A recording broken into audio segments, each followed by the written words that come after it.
The second book of Samuel, chapter 1.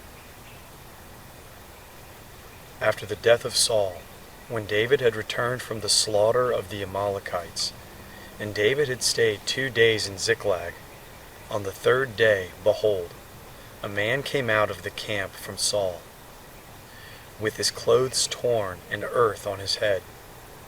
When he came to David, he fell to the earth and showed respect. David said to him, "Where do you come from?" He said to him, "I have escaped out of the camp of Israel." David said to him, "How did it go? Please tell me."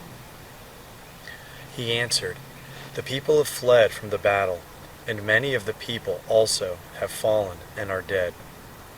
Saul and Jonathan, his son, are dead also." David said to the young man who told him, "How do you know that Saul and Jonathan his son are dead?" The young man who told him said, "As I happened by chance on Mount Gilboa, behold, Saul was leaning on his spear, and behold, the chariots and the horsemen followed close behind him. When he looked behind him, he saw me and called to me. I answered, 'Here I am.' He said to me, 'Who are you?' I answered him, 'I am an Amalekite.' He said to me, 'Please stand beside me and kill me, for anguish has taken hold of me because my life lingers in me.' So I stood beside him and killed him, because I was sure that he could not live after he had fallen. I took the crown that was on his head and the bracelet that was on his arm, and have brought them here to my Lord." Then David took hold on his clothes and tore them, and all the men who were with him did likewise. They mourned, wept, and fasted until evening for Saul, and for Jonathan his son, and for the people of Yahweh, and for the house of Israel, because they had fallen by the sword. David said to the young man who told him, "Where are you from?" He answered, "I am the son of a foreigner, an Amalekite." David said to him, "Why were you not afraid to stretch out your hand to destroy Yahweh's anointed?" David called one of the young men and said, "Go near and cut him down." He struck him so that he died. David said to him, "Your blood be on your head, for your mouth has testified against you, saying, 'I have slain Yahweh's anointed.'" David lamented with this lamentation over Saul and over Jonathan his son, and he commanded them to teach the children of Judah the song of the bow. Behold, it is written in the book of Jashar. "Your glory, Israel, was slain on your high places. How the mighty have fallen. Do not tell it in Gath. Do not publish it in the streets of Ashkelon, lest the daughters of the Philistines rejoice, lest the daughters of the uncircumcised triumph. You, mountains of Gilboa, let there be no dew or rain on you, and no fields of offerings. For there the shield of the mighty was defiled and cast away. The shield of Saul was not anointed with oil, from the blood of the slain, from the fat of the mighty. Jonathan's bow did not turn back. Saul's sword did not return empty. Saul and Jonathan were lovely and pleasant in their lives. In their death they were not divided. They were swifter than eagles. They were stronger than lions. You, daughters of Israel, weep over Saul. You, clothed with delicacy in scarlet, who clothed you delicately in scarlet, who put ornaments of gold on your clothing. How the mighty have fallen in the middle of the battle. Jonathan was slain on your high places. I am distressed for you, my brother Jonathan. You have been very pleasant to me. Your love to me was wonderful, surpassing the love of women. How the mighty have fallen, and the weapons of war have perished." After this, David inquired of Yahweh, saying, "Shall I go up into any of the cities of Judah?" Yahweh said to him, Go up. David said, Where shall I go up? He said, To Hebron. So David went up there with his 2 wives, Ahinoam the Jezreelitess, and Abigail, the wife of Nabal the Carmelite. David brought up his men who were with him, every man with his household. They lived in the cities of Hebron. The men of Judah came, and there they anointed David king over the house of Judah. They told David, The men of Jabesh Gilead were those who buried Saul. David sent messengers to the men of Jabesh Gilead, and said to them, Blessed are you by Yahweh, that you have shown this kindness to your Lord, even to Saul, and have buried him. Now may Yahweh show loving kindness and truth to you. I also will reward you for this kindness, because you have done this thing. Now therefore let your hands be strong and be valiant, for Saul your Lord is dead, and also the house of Judah have anointed me king over them. Now Abner, the son of Ner, captain of Saul's army, had taken Ishbosheth, the son of Saul, and brought him over to Mahanaim. He made him king over Gilead, over the Asherites, over Jezreel, over Ephraim, over Benjamin, and over all Israel. Ishbosheth, Saul's son, was 40 years old when he began to reign over Israel, and he reigned 2 years. But the house of Judah followed David. The time that David was king in Hebron over the house of Judah was 7 years and 6 months. Abner, the son of Ner, and the servants of Ishbosheth, the son of Saul, went out from Mahanaim to Gibeon. Joab, the son of Zeruiah, and David's servants went out, and met them by the pool of Gibeon, and they sat down, the one on the one side of the pool, and the other on the other side of the pool. Abner said to Joab, Please, let the young men arise and compete before us.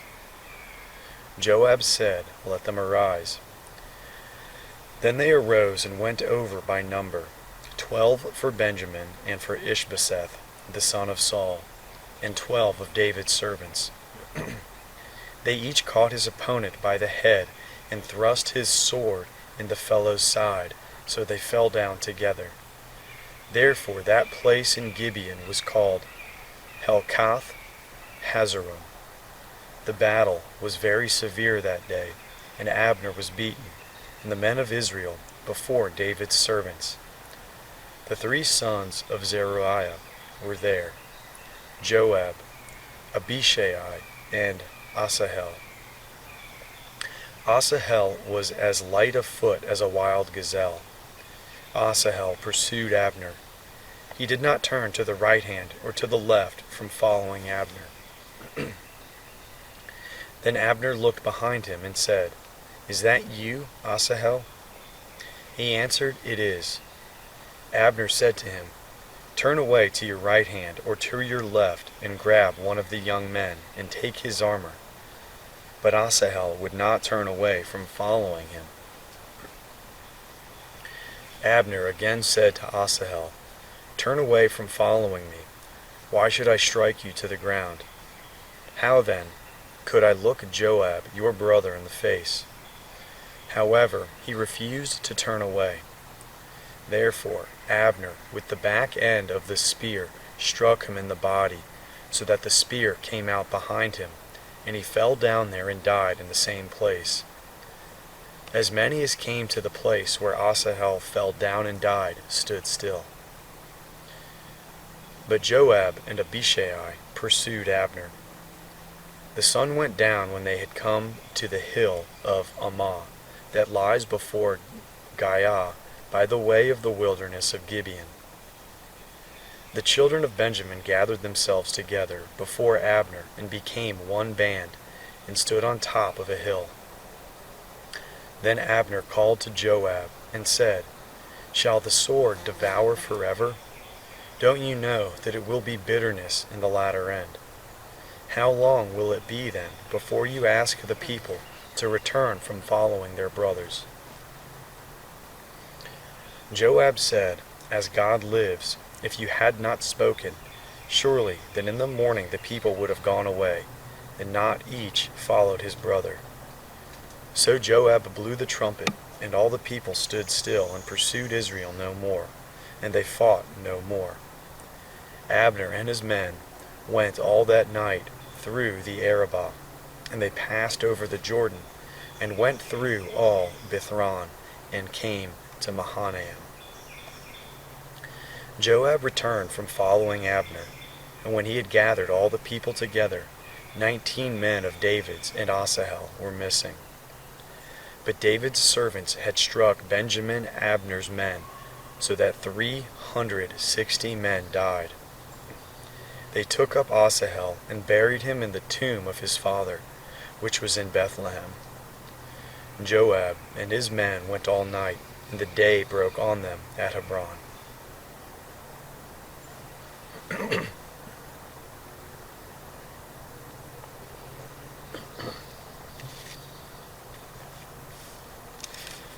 Now there was a long war between Saul's house and David's house. David grew stronger and stronger, but Saul's house grew weaker and weaker. Sons were born to David in Hebron. His firstborn was Amnon of Ahinoam, the Jezreelitess, and his second, Chileab of Abigail, the wife of Nabal the Carmelite, and the third, Absalom, the son of Maacah, the daughter of Talmai, king of Geshur, and the fourth, Adonijah, the son of Haggith, and the fifth, Shephatiah, the son of Abital, and the sixth, Ithraim of Eglah, David's wife. These were born to David in Hebron. While there was war between Saul's house and David's house, Abner made himself strong in Saul's house. Now Saul had a concubine whose name was Rizpah, the daughter of Aiah. And Ishbosheth said to Abner, "Why have you gone in to my father's concubine?" Then Abner was very angry about Ishbosheth's words, and said, "Am I a dog's head that belongs to Judah? Today I show kindness to your father Saul's house, to his brothers and to his friends, and have not delivered you into the hand of David. And yet you charge me today with a fault concerning this woman. God, do so to Abner, and more also, if, as Yahweh has sworn to David, I don't do even so to him, to transfer the kingdom from Saul's house, and to set up David's throne over Israel and over Judah, from Dan even to Beersheba." He could not answer Abner another word, because he was afraid of him. Abner sent messengers to David on his behalf, saying, "Whose is the land?" and saying, "Make your alliance with me, and behold, my hand will be with you to bring all Israel around to you." David said, "Good, I will make a treaty with you, but one thing I require of you. That is, you will not see my face unless you first bring Michal, Saul's daughter, when you come to see my face." David sent messengers to Ishbosheth, Saul's son, saying, "Deliver me my wife Michal, whom I was given to marry for 100 foreskins of the Philistines." Ishbosheth sent and took her from her husband Paltiel, the son of Laish. Her husband went with her, weeping as he went, and followed her to Bahurim. Then Abner said to him, "Go, return," and he returned. Abner had communication with the elders of Israel, saying, "In times past you sought for David to be king over you. Now then, do it. For Yahweh has spoken of David, saying, By the hand of my servant David, I will save my people Israel out of the hand of the Philistines, and out of the hand of all their enemies. Abner also spoke in the ears of Benjamin. And Abner went also to speak in the ears of David in Hebron, all that seemed good to Israel, and to the whole house of Benjamin. So Abner came to David to Hebron, and 20 men with him. David made Abner and the men who were with him a feast. Abner said to David, I will arise and go, and will gather all Israel to my lord the king, that they may make a covenant with you, and that you may reign over all that your soul desires. David sent Abner away, and he went in peace. Behold, David's servants and Joab came from a raid, and brought in a great plunder with them. But Abner was not with David in Hebron, for he had sent him away, and he had gone in peace. When Joab and all the army who was with him had come, they told Joab, Abner, the son of Ner, came to the king, and he has sent him away, and he has gone in peace. Then Joab came to the king and said, What have you done? Behold, Abner came to you. Why is it that you have sent him away, and he is already gone? You know Abner, the son of Ner. He came to deceive you, and to know your going out and your coming in, and to know all that you do. When Joab had come out from David, he sent messengers after Abner, and they brought him back from the well of Sariah, but David did not know it.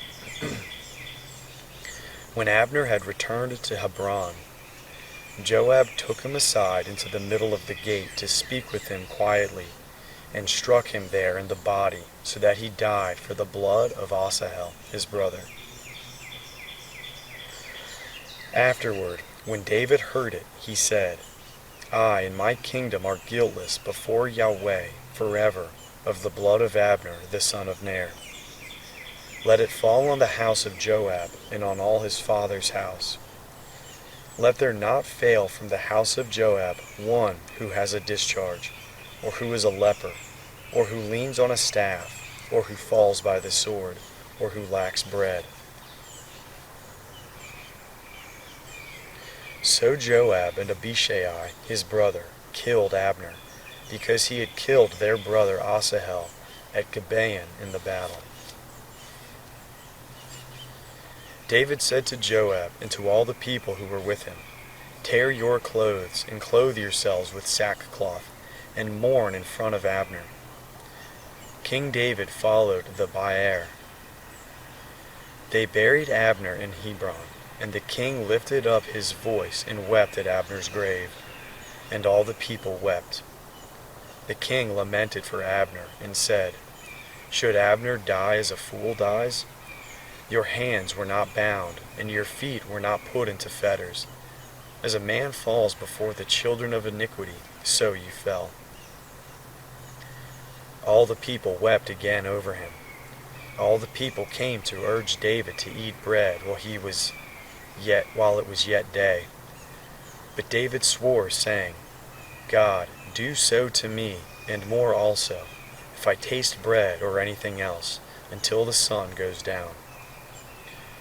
All the people took notice of it, and it pleased them, as whatever the king did pleased all the people. So all the people and all Israel understood that day that it was not of the king to kill Abner the son of Ner. The king said to his servants, Don't you know that a prince and a great man has fallen today in Israel? I am weak today, though anointed king. These men, the sons of Zeruiah, are too hard for me. May Yahweh reward the evildoer according to his wickedness.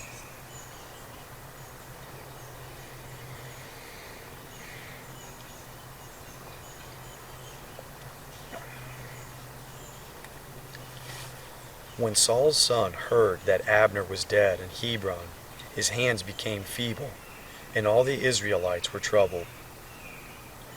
Saul's son had 2 men who were captains of raiding bands. The name of one was Baanah, and the name of the other Rechab. The sons of Rimmon the Beerothite, of the children of Benjamin. For Beeroth also is considered a part of Benjamin. And the Beerothites fled to Gitaim, and have lived as foreigners there until today. Now Jonathan, Saul's son, had a son who was lame in his feet. He was 5 years old when the news came about Saul and Jonathan out of Jezreel, and his nurse picked him up and fled. As she hurried to flee, he fell and became lame. His name was Mephibosheth. The sons of Rimmon the Beerothite, Rechab and Baanah, went out and came at the heat of the day to the house of Ishbosheth, as he took his rest at noon. They came there into the middle of the house, as though they would have fetched wheat. And they struck him in the body, and Rechab and Baanah his brother escaped. Now, when they came into the house, as he lay on his bed in his bedroom, they struck him, killed him, beheaded him, and took his head, and went by the way of the Arabah all night. They brought the head of Ishbosheth to David to Hebron, and said to the king, Behold, the head of Ishbosheth, the son of Saul, your enemy, who sought your life. Yahweh has avenged my lord the king today of Saul and of his offspring. David answered Rechab and Baanah his brothers, the sons of Rimmon the Beerothite, and said to them, As Yahweh lives, who has redeemed my soul out of all adversity, when someone told me, Behold, Saul is dead, thinking that he brought good news, I seized him and killed him in Ziklag, which was the reward I gave him for his news. How much more, when wicked men have slain a righteous person in his own house on his bed, should I not now require his blood from your hand and rid the earth of you? David commanded his young men, and they killed them, cut off their hands and their feet, and hanged them up beside the pool in Hebron. But they took the head of Ishbosheth and buried it in Abner's grave in Hebron. Then all the tribes of Israel came to David at Hebron and spoke, saying, Behold, we are your bone and your flesh. In times past, when Saul was king over us, it was you who led Israel out and in. Yahweh said to you, You will be shepherd of my people Israel, and you will be prince over Israel. So all the elders of Israel came to the king of Hebron, and King David made a covenant with them in Hebron before Yahweh, and they anointed David king over Israel. David was 30 years old when he began to reign, and he reigned 40 years. In Hebron he reigned over Judah 7 years and 6 months, and in Jerusalem he reigned 33 years over all Israel and Judah.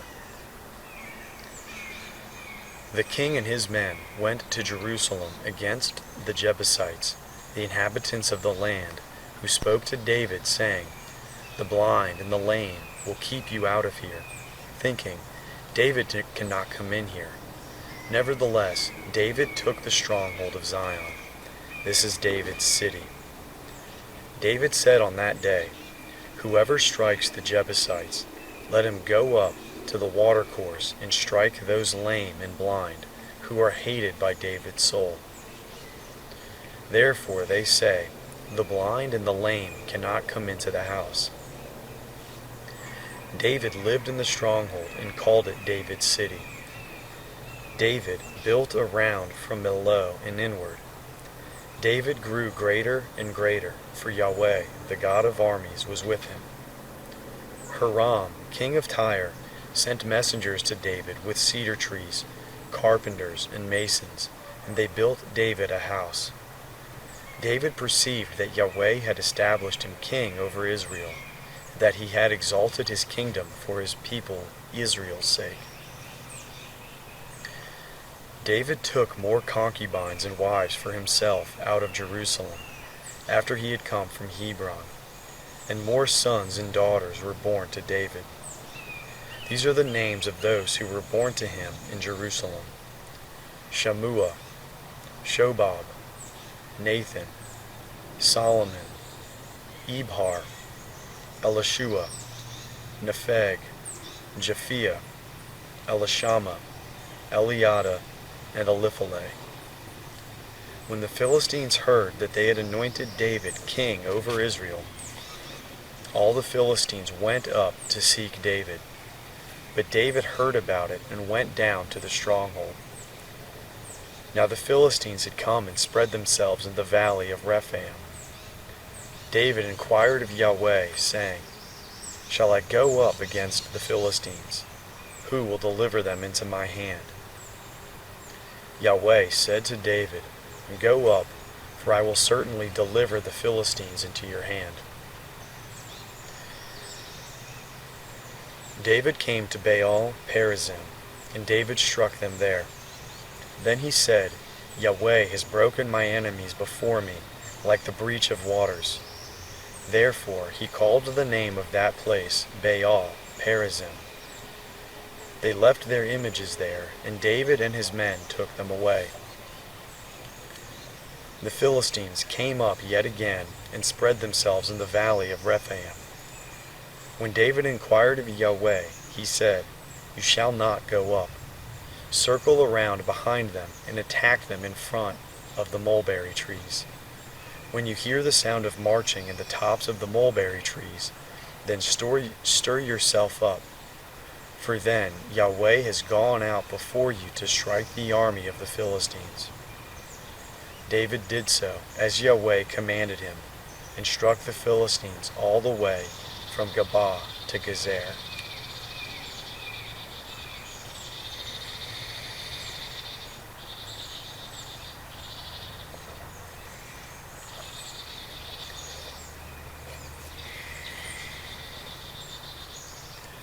David again gathered together all the chosen men of Israel, 30,000.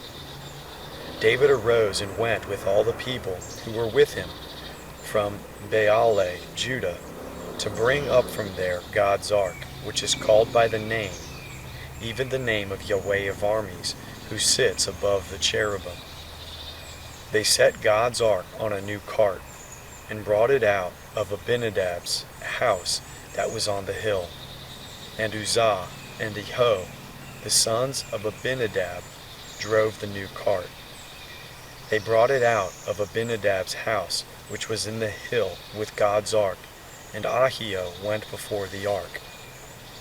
David and all the house of Israel played before Yahweh with all kinds of instruments made of cypress wood, with harps, with stringed instruments, with tambourines, with castanets, and with cymbals.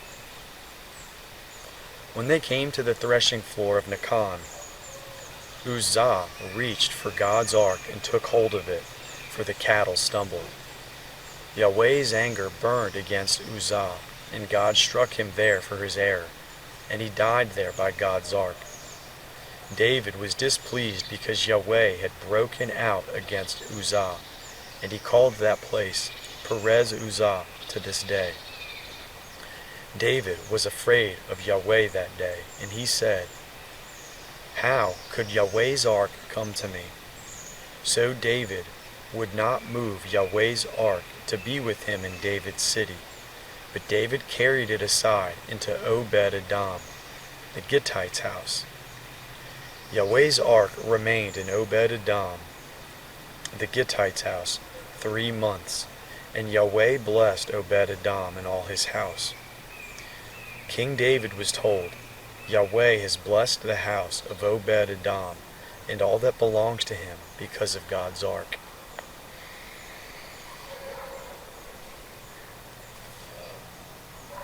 So David went and brought up God's ark from the house of Obed-Edom into David's city with joy.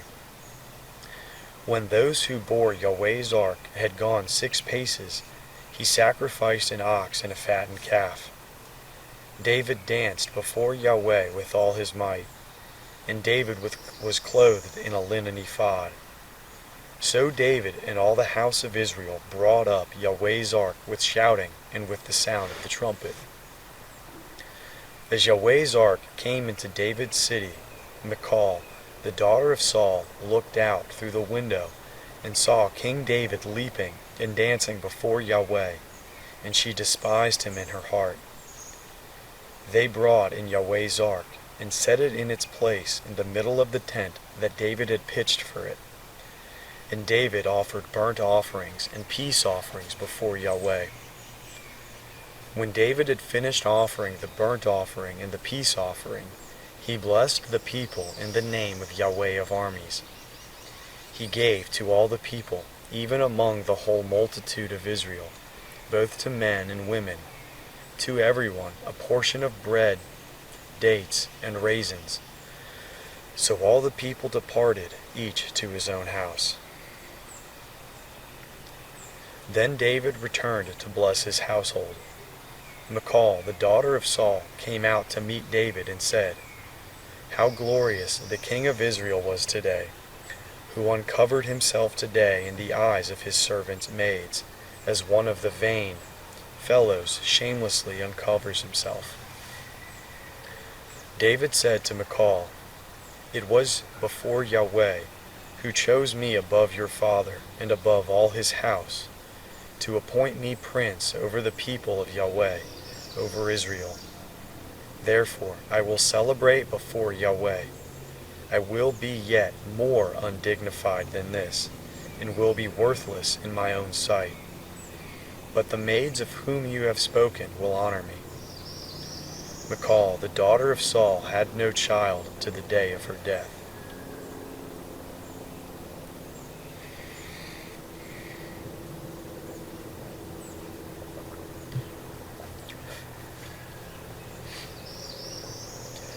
When the king lived in his house, and Yahweh had given him rest from all his enemies all around, the king said to Nathan the prophet, "See now, I dwell in a house of cedar, but God's ark dwells within curtains." Nathan said to the king, "Go, do all that is in your heart, for Yahweh is with you." That same night Yahweh's word came to Nathan, saying, "Go and tell my servant David, Yahweh says, you shall build me a house Should you build me a house for me to dwell in? For I have not lived in a house since the day that I brought the children of Israel up out of Egypt, even to this day, but have moved around in a tent and in a tabernacle. In all places in which I have walked with all the children of Israel, did I say a word to anyone from the tribes of Israel, whom I commanded to be shepherd of my people Israel, saying, Why have you not built me a house of cedar?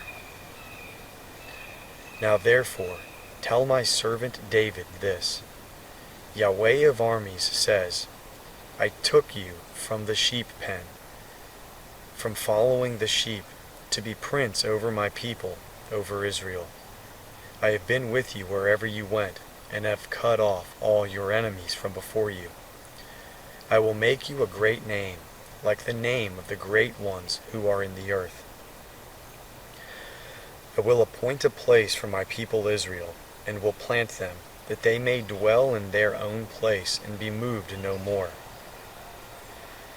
The children of wickedness will not afflict them any more as at the first, and as from the day that I commanded judges to be over my people Israel. I will cause you to rest from all your enemies. Moreover, Yahweh tells you that Yahweh will make you a house. When your days are fulfilled, and you sleep with your fathers, I will set up your offspring after you, who will proceed out of your body, and I will establish his kingdom. He will build a house for my name, and I will establish the throne of his kingdom forever. I will be his father, and he will be my son. If he commits iniquity, I will chasten him with the rod of men, and with the stripes of the children of men. But my loving kindness will not depart from him, as I took it from Saul, whom I put away before you. Your house and your kingdom will be made sure forever before you. Your throne will be established forever." Nathan spoke to David all these words, and according to all this vision.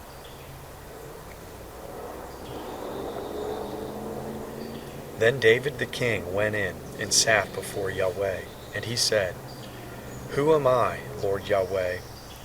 And what is my house, that you have brought me this far? This was yet a small thing in your eyes, Lord Yahweh, but you have spoken also of your servant's house for a great while to come, and this among men, Lord Yahweh. What more can David say to you? For you know your servant, Lord Yahweh, for your heart's sake, for your word's sake, and according to your own heart. You have worked all this greatness to make your servant know it. Therefore you are great, Yahweh God, for there is no one like you, neither is there any God besides you, according to all that we have heard with our ears. What one nation in the earth is like your people, even like Israel, whom God went to redeem to himself for a people, and to make himself a name, and to do great things for you, and awesome things for your land, before your people, whom you redeemed to yourself out of Egypt, from the nations and their gods. You established for yourself your people Israel to be your people forever, and you, Yahweh, became their God. Now Yahweh God, the word that you have spoken concerning your servant and concerning this house, confirm it forever, and do as you have spoken. Let your name be magnified forever, saying, Yahweh of armies is God over Israel, and the house of your servant David will be established before you. For you, Yahweh of armies, the God of Israel, have revealed to your servant, saying, I will build you a house. Therefore your servant has found in his heart to pray this prayer to you. Now, O Lord Yahweh, you are God, and your words are truth, and you have promised this good thing to your servant. Now therefore, let it please you to bless the house of your servant, that it may continue forever before you. For you, Lord Yahweh, have spoken it. Let the house of your servant be blessed forever with your blessing.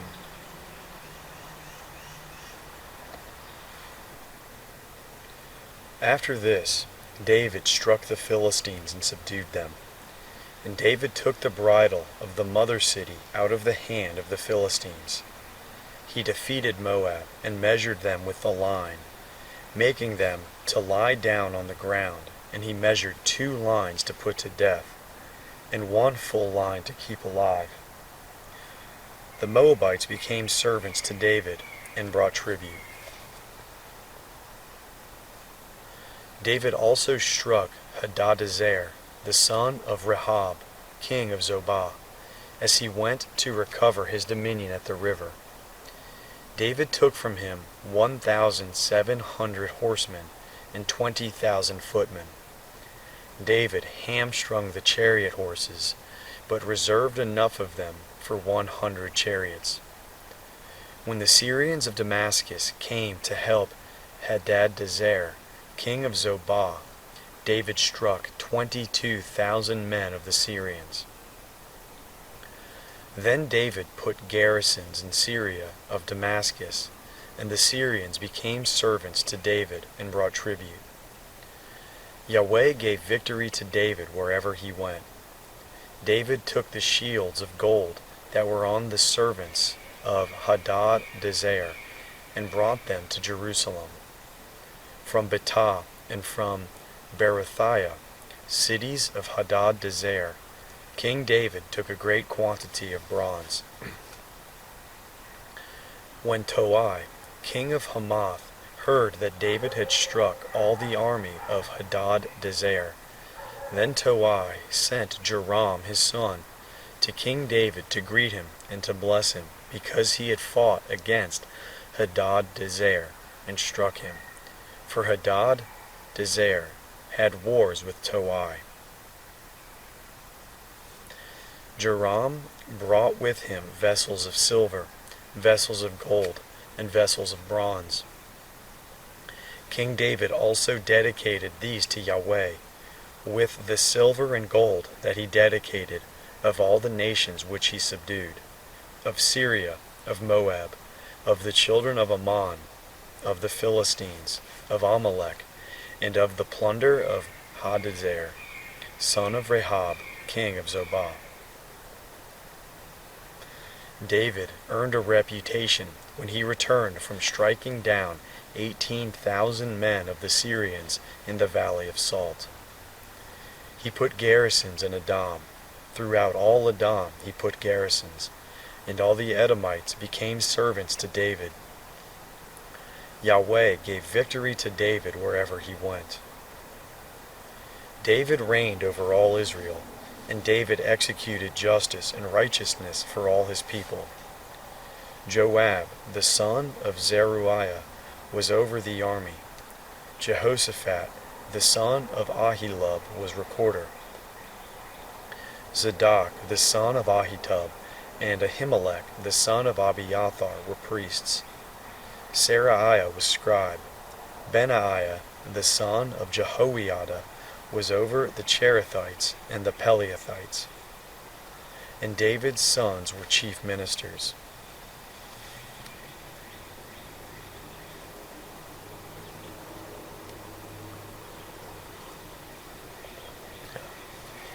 David said, "Is there yet any who is left of Saul's house, that I may show him kindness for Jonathan's sake?" There was of Saul's house a servant whose name was Ziba, and they called him to David. And the king said to him, "Are you Ziba?" He said, "I am your servant." The king said, "Is there not yet any of Saul's house, that I may show the kindness of God to him?" Ziba said to the king, "Jonathan still has a son who is lame in his feet." The king said to him, "Where is he?" Ziba said to the king, "Behold, he is in the house of Machir, the son of Ammiel, in Lo-debar." Then King David sent and brought him out of the house of Machir, the son of Ammiel, from Lo-debar. Mephibosheth, the son of Jonathan, the son of Saul, came to David, fell on his face, and showed respect. David said, "Mephibosheth?" He answered, "Behold, your servant." David said to him, "Do not be afraid, for I will surely show you kindness for Jonathan your father's sake, and will restore to you all the land of Saul your father. You will eat bread at my table continually." He bowed down and said, "What is your servant, that you should look at such a dead dog as I am?" Then the king called to Ziba, Saul's servant, and said to him, "All that belonged to Saul and to all his house I have given to your master's son. Till the land for him, you, your sons, and your servants. Bring in the harvest, that your master's son may have bread to eat. But Mephibosheth, your master's son, will always eat bread at my table." Now Ziba had 15 sons and 20 servants. Then Ziba said to the king, "According to all that my lord the king commands his servant, so your servant will do." So Mephibosheth ate at the king's table like one of the king's sons. Mephibosheth had a young son whose name was Micah. All who lived in Ziba's house were servants to Mephibosheth. So Mephibosheth lived in Jerusalem, and he ate continually at the king's table. He was lame in both his feet.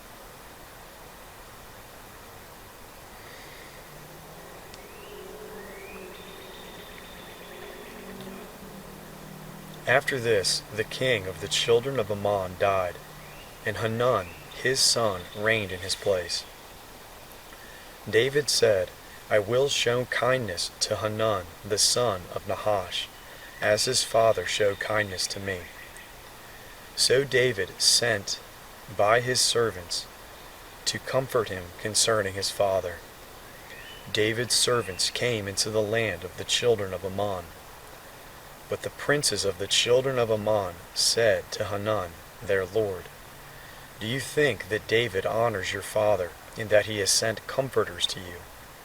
Hasn't David sent his servants to you to search the city, to spy it out, and to overthrow it?"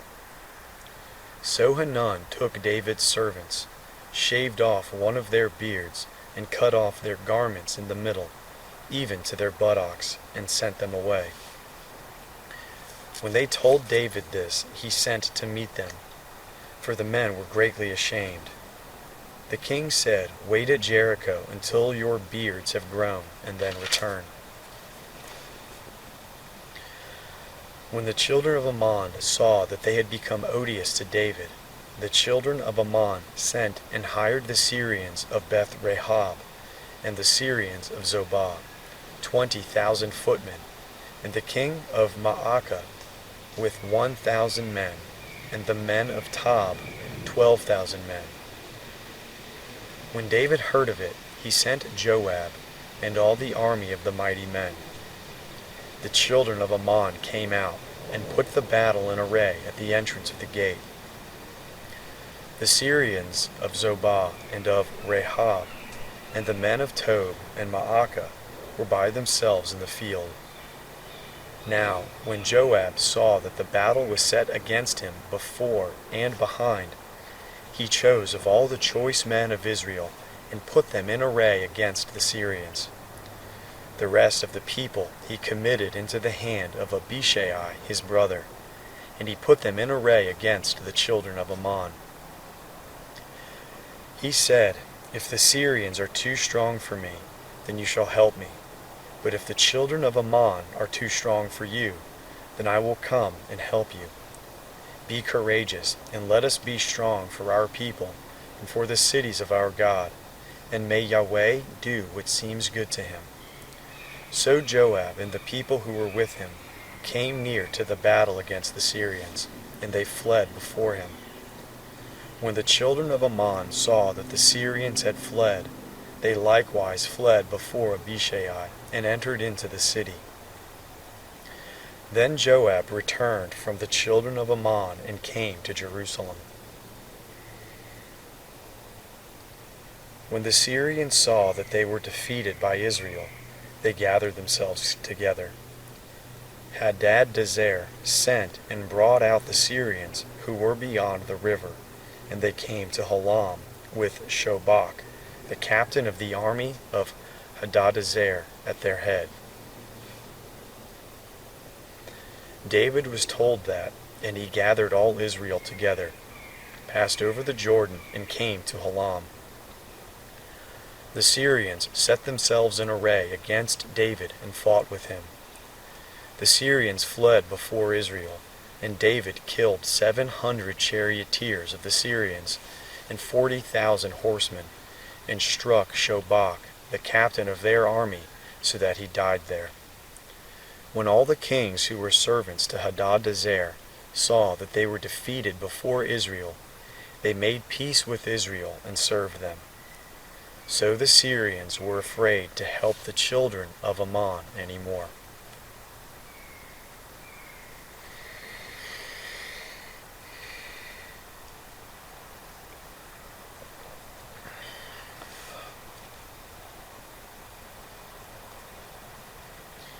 At the return of the year, at the time when kings go out, David sent Joab and his servants with him, and all Israel, and they destroyed the children of Ammon, and besieged Rabbah.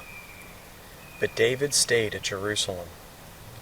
At evening, David arose from his bed, and walked on the roof of the king's house. From the roof he saw a woman bathing, and the woman was very beautiful to look at. David sent and inquired after the woman.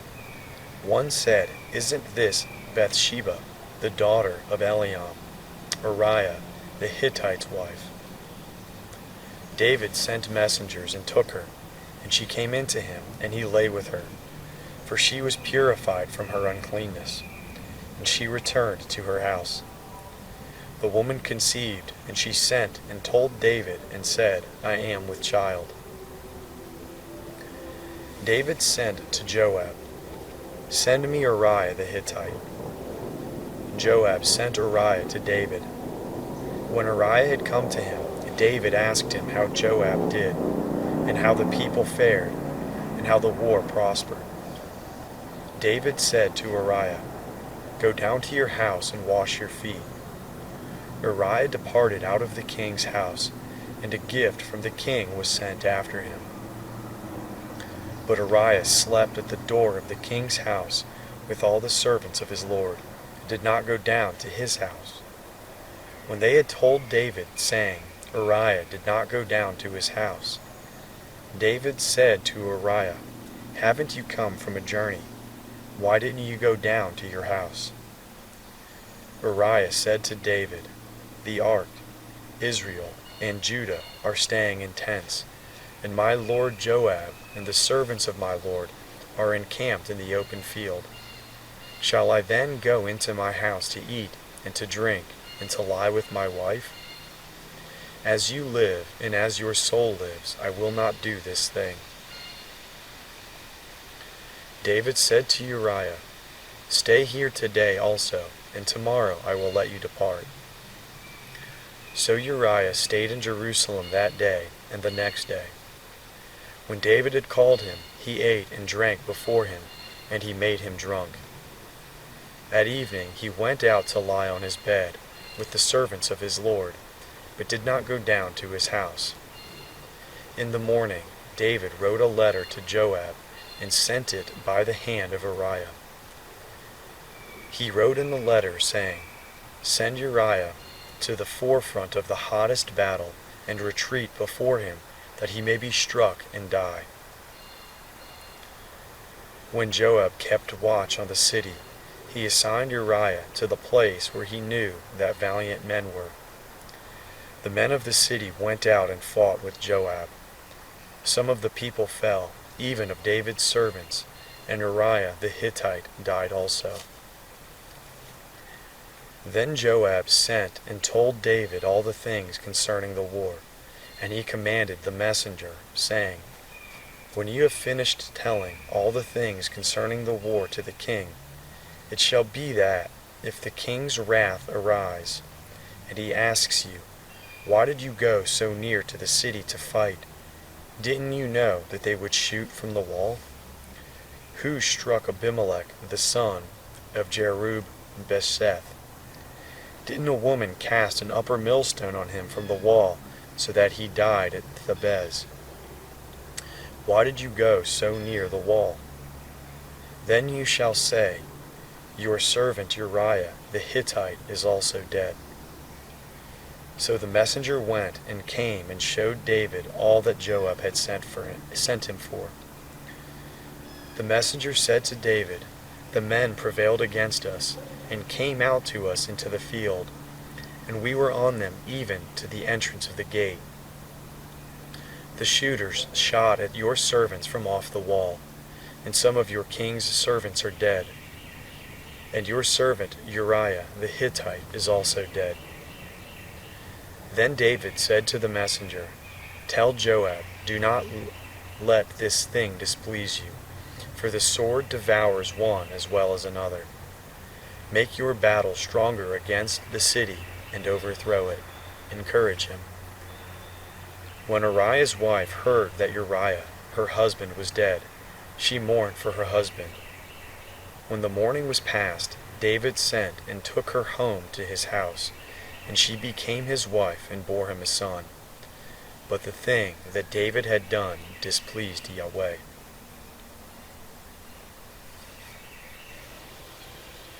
Yahweh sent Nathan to David. He came to him and said to him, There are 2 men in one city, the one rich and the other poor. The rich man had very many flocks and herds, but the poor man had nothing except one little ewe lamb, which he had bought and raised. It grew up together with him and with his children.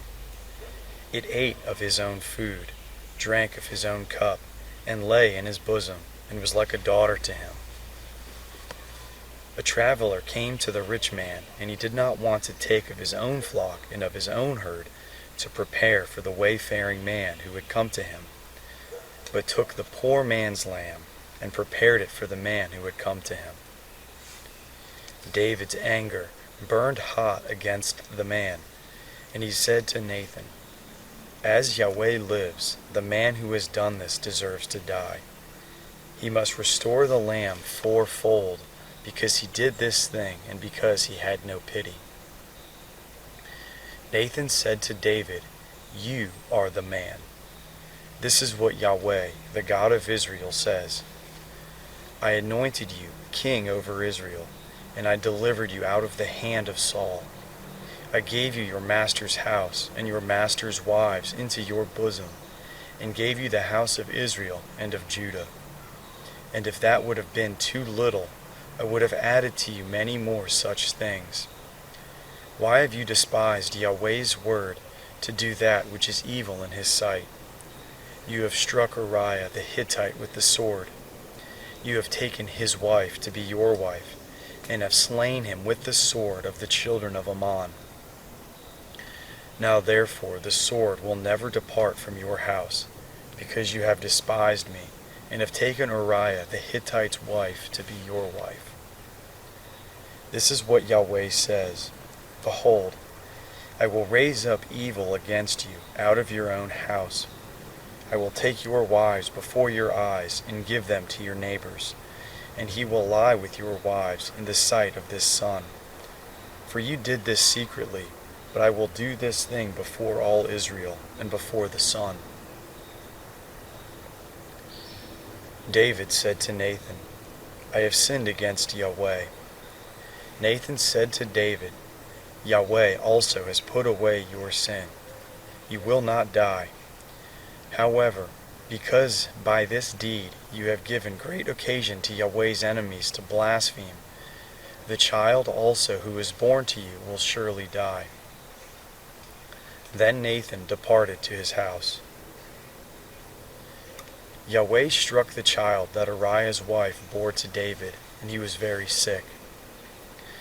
David therefore begged God for the child, and David fasted and went in and lay all night on the ground.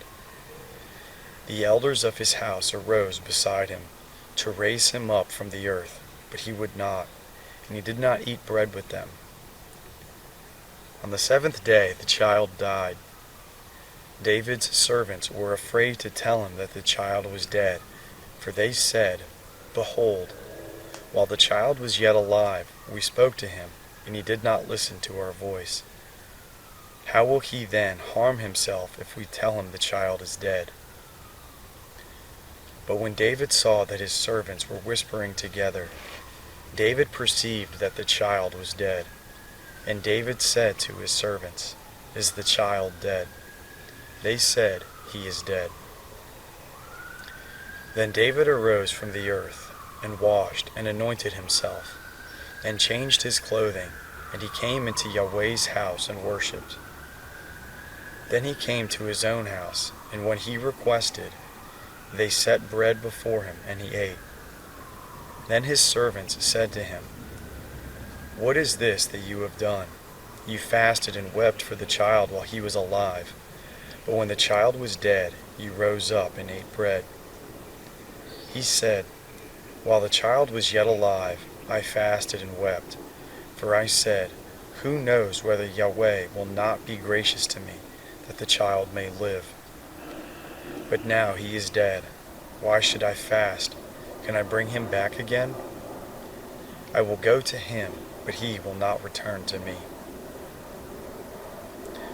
David comforted Bathsheba, his wife, and went into her, and lay with her. She bore a son, and he called his name Solomon. Yahweh loved him, and he sent by the hand of Nathan the prophet, and he named him Jedidiah for Yahweh's sake. Now Joab fought against Rabbah of the children of Ammon, and took the royal city. Joab sent messengers to David and said, I have fought against Rabbah. Yes, I have taken the city of waters. Now therefore gather the rest of the people together, and encamp against the city and take it, lest I take the city and it be called by my name. David gathered all the people together and went to Rabbah, and fought against it and took it. He took the crown of their king from off his head, and its weight was a talent of gold. And in it were precious stones, and it was set on David's head. He brought a great quantity of plunder out of the city. He brought out the people who were in it, and put them to work under saws, under iron picks, under axes of iron, and made them go to the brick kiln. And he did so to all the cities of the children of Ammon. Then David and all the people returned to Jerusalem.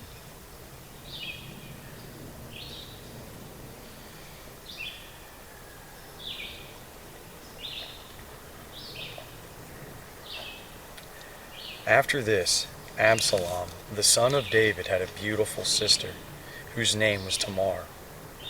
And Amnon, the son of David, loved her. Amnon was so troubled that he became sick because of his sister Tamar, for she was a virgin, and it seemed hard to Amnon to do anything to her. But Amnon had a friend whose name was Jonadab, the son of Shimeah, David's brother, and Jonadab was a very subtle man. He said to him, Why, son of the king, are you so sad from day to day? Won't you tell me? Amnon said to him, I love Tamar, my brother Absalom's sister. Jonadab said to him, Lay down on your bed and pretend to be sick. When your father comes to see you, tell him, Please, let my sister Tamar come and give me bread to eat, and prepare the food in my sight, that I may see it and eat it from her hand. So Amnon lay down and faked being sick. When the king came to see him, Amnon said to the king, Please, let my sister Tamar come and make me a couple of cakes in my sight, that I may eat from her hand. Then David sent home to Tamar, saying, Go now to your brother Amnon's house and prepare food for him. So Tamar went to her brother Amnon's house, and he was laying down. She took dough, kneaded it, made cakes in his sight, and baked the cakes. She took the pan and poured them out before him, but he refused to eat. Amnon said, Have all men leave me. Then every man went out from him. Amnon said to Tamar, Bring the food into the room, that I may eat from your hand. Tamar took the cakes which she had made, and brought them into the room to Amnon, her brother. When she had brought them near to him to eat, he took hold of her and said to her, Come, lie with me, my sister. She answered him, No, my brother, do not force me, for no such thing ought to be done in Israel. Don't you do this folly. As for me, where would I carry my shame? And as for you, you will be as one of the fools in Israel. Now therefore, please speak to the king, for he will not withhold me from you. However, he would not listen to her voice, but being stronger than she, he forced her and lay with her. Then Amnon hated her with exceedingly great hatred, for the hatred with which he hated her was greater than the love with which he had loved her. Amnon said to her, Arise, be gone. She said to him, Not so, because this great wrong is sending me away is worse than the other that you did to me. But he would not listen to her. Then he called his servant who ministered to him, and said, Now put this woman out from me, and bolt the door after her. She had a garment of various colors on her, for the king's daughters, who were virgins, dressed in such robes. Then his servant brought her out and bolted the door after her. Tamar put ashes on her head, and tore her garment of various colors that was on her. And she laid her hand on her head, and went away, crying aloud as she went. Absalom, her brother, said to her, Has Amnon your brother been with you? But now, hold your peace, my sister. He is your brother. Do not take this thing to heart. So Tamar remained desolate in her brother Absalom's house. But when King David heard of all these things, he was very angry. Absalom spoke to Amnon neither good nor bad, for Absalom hated Amnon, because he had forced his sister Tamar. After 2 full years, Absalom had sheep shears in Baal-Hazor, which is beside Ephraim, and Absalom invited all the king's sons. Absalom came to the king and said, See now, your servant has sheep shearers. Please let the king and his servants go with your servant. The king said to Absalom, No, my son, let's not all go, lest we be burdensome to you. He pressured him. However, he would not go, but blessed him. Then Absalom said, If not, please let my brother Amnon go with us. The king said to him, Why should he go with you? But Absalom pressed him, and he let Amnon and all the king's sons go with him. Absalom commanded his servants, saying, Mark now, when Amnon's heart is merry with wine, and when I tell you, Strike Amnon, then kill him. Do not be afraid. Haven't I commanded you?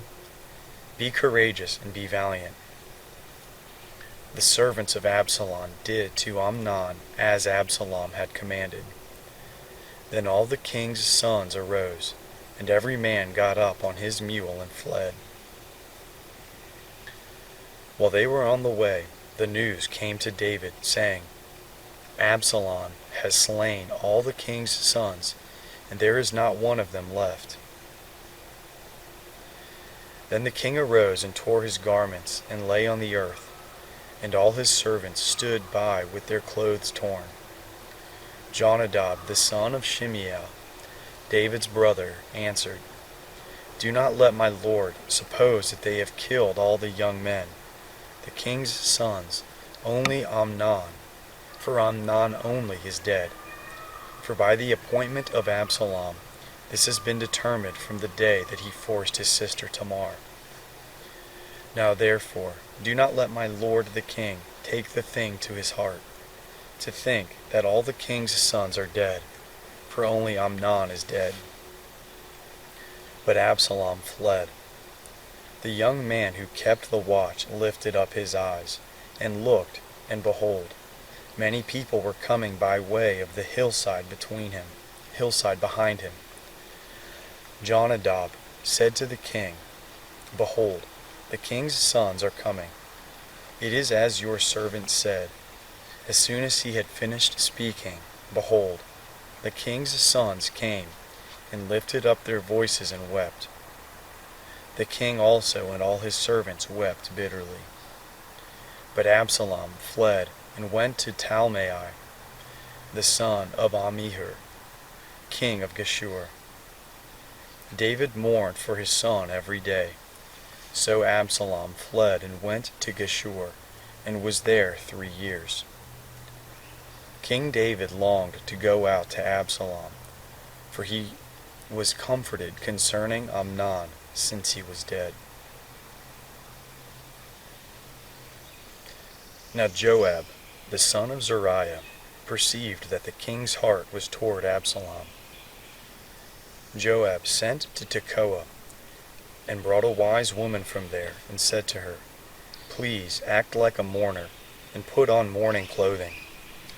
Please, and do not anoint yourself with oil, but be as a woman who has mourned a long time for the dead.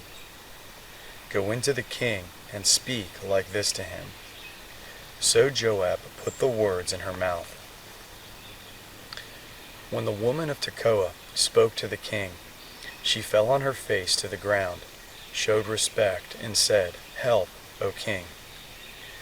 The king said to her, "What ails you?" She answered, "Truly, I am a widow, and my husband is dead. Your servant had 2 sons, and they both fought together in the field.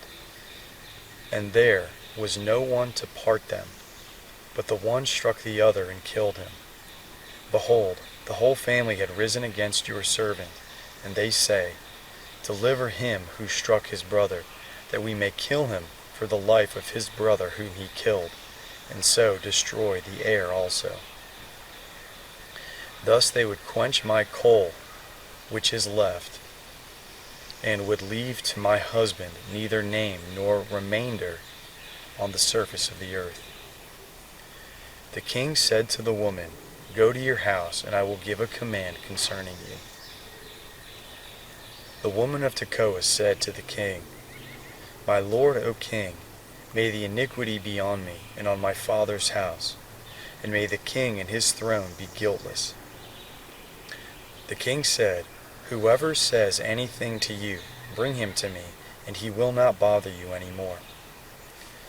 Then she said, "Please let the king remember Yahweh your God, that the avenger of blood destroy not any more, lest they destroy my son." He said, "As Yahweh lives, not one hair of your son shall fall to the earth." Then the woman said, "Please let your servant speak a word to my lord the king." He said, "Say on." The woman said, "Why then have you devised such a thing against the people of God? For in speaking this word, the king is as one who is guilty, and that the king does not bring home again his banished one. For we must die, and are like water spilled on the ground, which cannot be gathered up again. Neither does God take away life, but devises means, that he who is banished not be an outcast from him. Now therefore, seeing that I have come to speak this word to my lord the king, it is because the people have made me afraid. Your servant said, I will now speak to the king. It may be that the king will perform the request of his servant. For the king will hear to deliver his servant out of the hand of the man who would destroy me, and my son together out of the inheritance of God." Then your servant said, "Please let the word of my lord the king bring rest. For as an angel of God, so is my lord the king to discern good and bad. May Yahweh your God be with you." Then the king answered the woman, "Please do not hide anything from me that I ask you." The woman said, "Let my lord the king now speak." The king said, "Is the hand of Joab with you in all this?" The woman answered, "As your soul lives, my lord the king, no one can turn to the right hand or to the left from anything that my lord the king has spoken. For your servant Joab urged me, and he put all these words in the mouth of your servant. Your servant Joab has done this thing to change the face of the matter. My lord is wise, according to the wisdom of an angel of God, to know all things that are in the earth." The king said to Joab, "Behold now, I have granted this thing. Go therefore and bring the young man Absalom back." Joab fell to the ground on his face, showed respect, and blessed the king. Joab said, "Today your servant knows that I have found favor in your sight, my lord, O king, and that the king has performed the request of his servant." So Joab arose and went to Geshur, and brought Absalom to Jerusalem. The king said, "Let him return to his own house, but let him not see my face." So Absalom returned to his own house, and did not see the king's face. Now in all Israel there was no one to be so much praised as Absalom for his beauty. From the sole of his foot even to the crown of his head there was no defect in him. when he cut the hair of his head. Now it was at every year's end that he cut it, because it was heavy on him. Therefore he cut it. He weighed the hair of his head at 200 shekels, after the king's weight.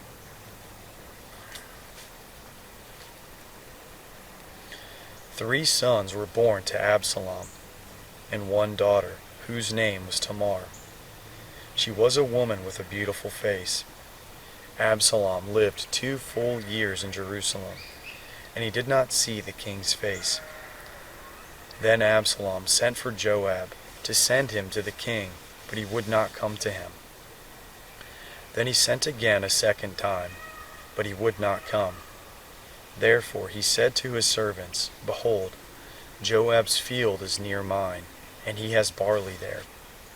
Go and set it on fire. So Absalom's servant set the field on fire. Then Joab arose and came to Absalom, to his house, and said to him, Why have your servants set my field on fire? Absalom answered Joab, Behold, I sent to you, saying, Come here, that I may send you to the king, to say, Why have I come from Geshur? It would be better for me to be there still.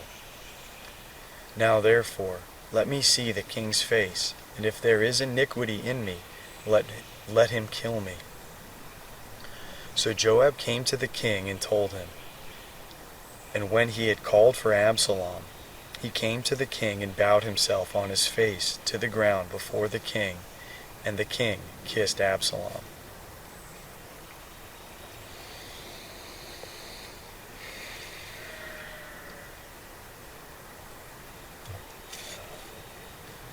After this, Absalom prepared a chariot and horses for himself, and 50 men to run before him.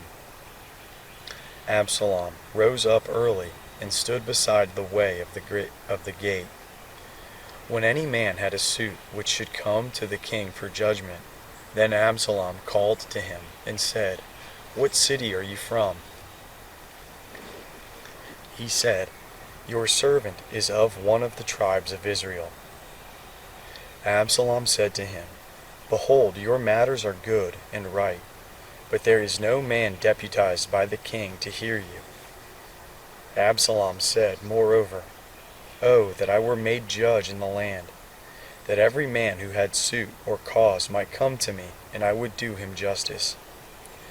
It was so, that when any man came near to bow down to him, he stretched out his hand, took hold of him, and kissed him. Absalom did this sort of thing to all Israel who came to the king for judgment. So Absalom stole the hearts of the men of Israel. At the end of 40 years, Absalom said to the king, Please let me go and pay my vow, which I have vowed to Yahweh in Hebron. For your servant vowed a vow while I stayed in Geshur in Syria, saying, If Yahweh shall indeed bring me again to Jerusalem, then I will serve Yahweh. The king said to him, Go in peace. So he arose and went to Hebron. But Absalom sent spies throughout all the tribes of Israel, saying, As soon as you hear the sound of the trumpet, then you shall say, Absalom is king in Hebron. 200 men went with Absalom out of Jerusalem, who were invited, and went in their simplicity, and they did not know anything. Absalom sent for Ahithophel the Gileonite, David's counselor, from his city, even from Gilo, while he was offering the sacrifices.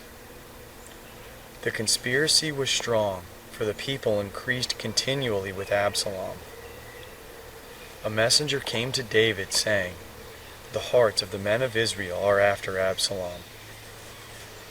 David said to all his servants who were with him at Jerusalem, Arise, let us flee, or else none of us will escape from Absalom. Hurry to depart, lest he overtake us quickly, and bring down evil on us, and strike the city with the edge of the sword. The king's servants said to the king, Behold, your servants are ready to do whatever my lord the king chooses. The king went out, and all his household after him. The king left 10 women who were concubines to keep the house. The king went out, and all the people after him, and they stayed in Beth-Merhach. All his servants passed on beside him, and all the Cherethites, and all the Pelethites, and all the Gittites, 600 men who came after him from Gath, passed on before the king. Then the king said to Ittai the Gittite, Why do you also go with us? Return and stay with the king, for you are a foreigner and also an exile. Return to your own place. Whereas you came but yesterday, should I today make you go up and down with us, since I go where I may?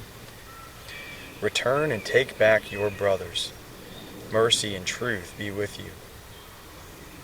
Ittai answered the king and said, As Yahweh lives, and as my lord the king lives, surely in what place my lord the king is, whether for death or for life, your servant will be there also. David said to Ittai, Go and pass over. Ittai the Gittite passed over, and all his men, and all the little ones who were with him. All the country wept with a loud voice, and all the people passed over. The king also himself passed over the brook Kidron, and all the people passed over toward the way of the wilderness. Behold, Zadok also came, and all the Levites with him, bearing the ark of the covenant of God. And they set down God's ark, and Abiathar went up until all the people finished passing out of the city. The king said to Zadok, Carry God's ark back into the city. If I find favor in Yahweh's eyes, he will bring me again, and show me both it and his habitation. But if he says, I have no delight in you, behold, here I am. Let him do to me as seems good to him. The king said also to Zadok the priest, Aren't you a seer? Return into the city in peace, and your 2 sons with you, Ahimaaz, your son, and Jonathan, the son of Abiathar.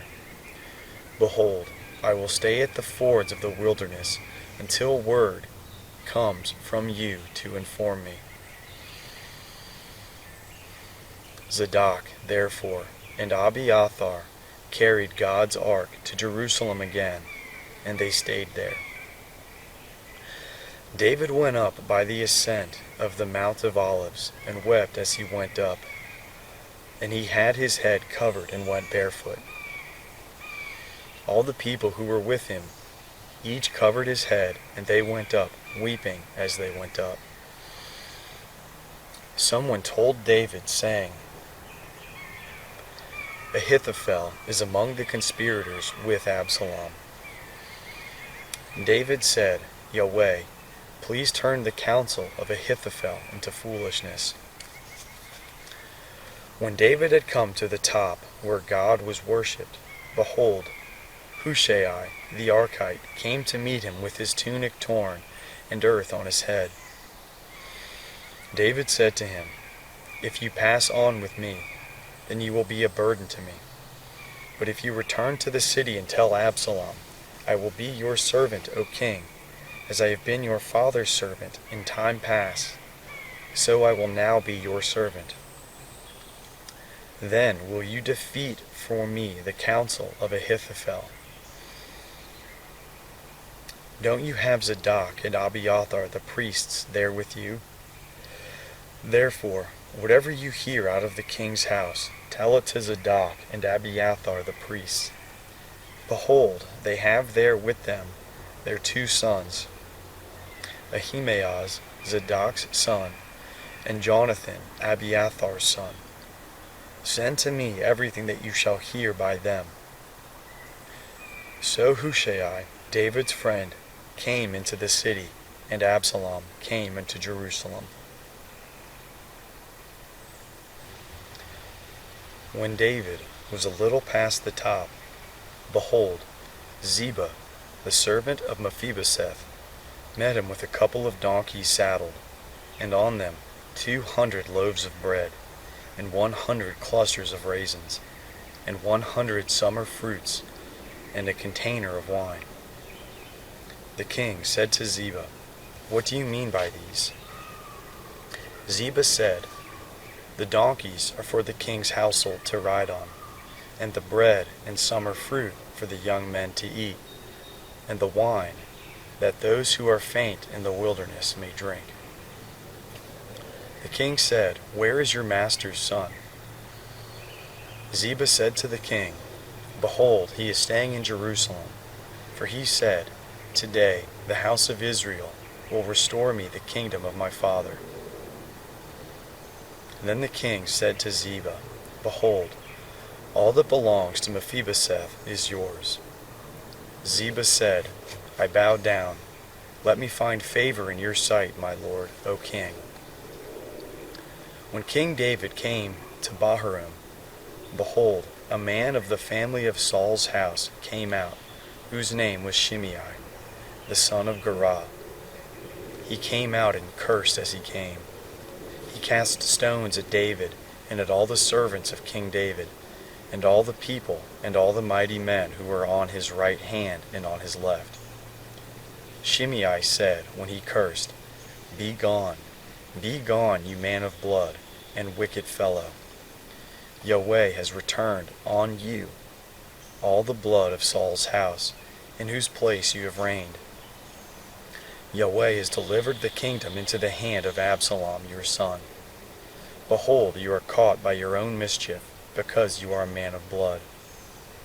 Then Abishai, the son of Zeruiah, came to the king. "Why should this dead dog curse my lord the king? Please, let me go over and take off his head." The king said, "What have I to do with you, you sons of Zeruiah? Because he curses, and because Yahweh has said to him, 'Curse David,' who then shall say, 'Why have you done so?'" David said to Abishai and to all his servants, "Behold, my son, who came out of my bowels, seeks my life. How much more this Benjamite now? Leave him alone and let him curse, for Yahweh has invited him. It may be that Yahweh will look on the wrong done to me, and that Yahweh will repay me good for the cursing of me today." So David and his men went by the way, and Shimei went along on the hillside opposite him, and cursed as he went, threw stones at him, and threw dust. The king and all the people who were with him arrived weary, and he refreshed them, and he refreshed himself there. Absalom and all the people, the men of Israel, came to Jerusalem, and Ahithophel with him. When Hushai the Archite, David's friend, had come to Absalom, Hushai said to Absalom, "Long live the king! Long live the king!" Absalom said to Hushai, "Is this your kindness to your friend? Why didn't you go with your friend?" Hushai said to Absalom, "No, but whomever Yahweh and this people and all the men of Israel have chosen, I will be his, and I will stay with him. Again, whom should I serve? Shouldn't I serve in your presence, in the presence of his son? As I have served in your father's presence, so I will be in your presence." Then Absalom said to Ahithophel, "Give your counsel what we shall do." Ahithophel said to Absalom, "Go in to your father's concubines that he has left to keep the house. Then all Israel will hear that you are abhorred by your father. Then the hands of all who are with you will be strong." So they spread a tent for Absalom on the top of the house, and Absalom went in to his father's concubines in the sight of all Israel. The counsel of Ahithophel, which he gave in those days, was as if a man inquired at the inner sanctuary of God. All the counsel of Ahithophel was like this both with David and with Absalom.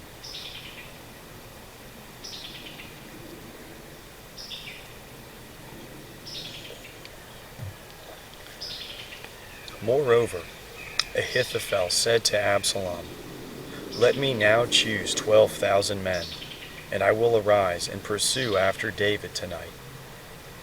I will come on him while he is weary and exhausted, and will make him afraid. All the people who are with him will flee. I will strike the king only, and I will bring back all the people to you. The man whom you seek is as if all returned.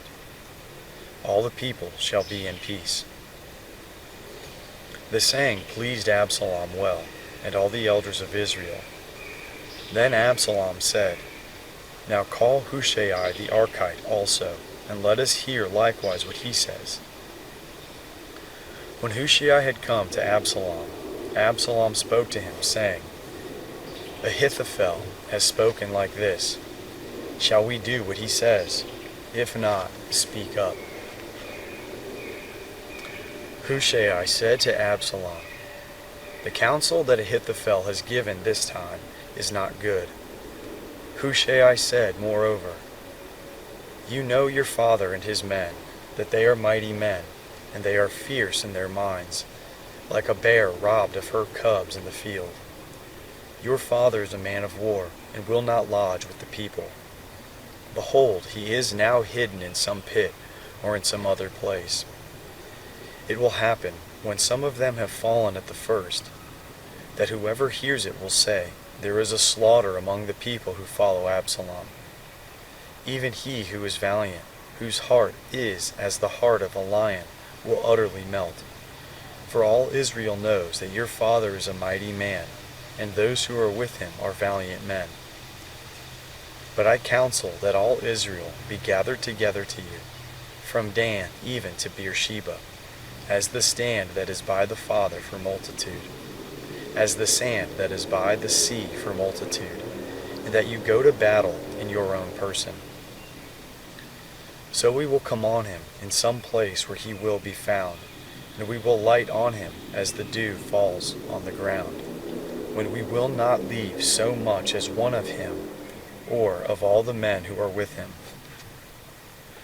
Moreover, if he has gone into a city, then all Israel will bring ropes to that city, and we will draw it into the river, until there is not one small stone found there." Absalom and all the men of Israel said, "The counsel of Hushai the Archite is better than the counsel of Ahithophel." For Yahweh had ordained to defeat the good counsel of Ahithophel, to the intent that Yahweh might bring evil on Absalom. Then Hushai said to Zadok and to Abiathar the priests, "Ahithophel counseled Absalom and the elders of Israel that way, and I have counseled this way. Now therefore send quickly and tell David, saying, 'Do not lodge tonight at the fords of the wilderness, but by all means pass over, lest the king be swallowed up, and all the people who are with him.'" Now Jonathan and Ahimaaz were standing by En-Rogel, and a female servant used to go and report to them. And they went and told King David, for they could not risk being seen coming into the city. But a boy saw them and told Absalom. Then they both went away quickly and came to the house of a man of Bahurim, who had a well in his court, and they went down there. The woman took and spread the covering over the well's mouth, and spread out crushed grain on it, and nothing was known. Absalom's servants came to the woman to the house, and they said, "Where are Ahimaaz and Jonathan?" The woman said to them, "They have gone over the brook of water." When they had sought and could not find them, they returned to Jerusalem. After they had departed, they came up out of the well and went and told King David.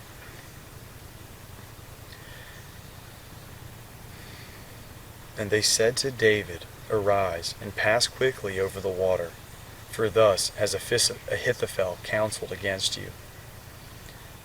Then David arose, and all the people who were with him, and they passed over the Jordan. By the morning light there lacked not one of them who had not gone over the Jordan. When Ahithophel saw that his counsel was not followed, he saddled his donkey, arose, and went home to his city, set his house in order, and hanged himself. And he died, and was buried in the tomb of his father. Then David came to Mahanaim. Absalom passed over the Jordan, he and all the men of Israel with him. Absalom set Amasa over the army instead of Joab. Now Amasa was the son of a man whose name was Ithra the Israelite, who went in to Abigail, the daughter of Nahash, sister of Zeruiah, Joab's mother. Israel and Absalom encamped in the land of Gilead. When David had come to Mahanaim, Shobai, the son of Nahash, of Rabbah, of the children of Ammon, and Machir, the son of Ammiel, the Lodabar of Lodabar, and Barzillai, the Gileadite of Rogelim, brought beds, basins, earthen vessels, wheat, barley, meal, parched grain, beans, lentils, roasted grain, honey, butter, sheep, and cheese of the herd, for David and for the people who were with him to eat. For they said, "The people are hungry, weary, and thirsty in the wilderness."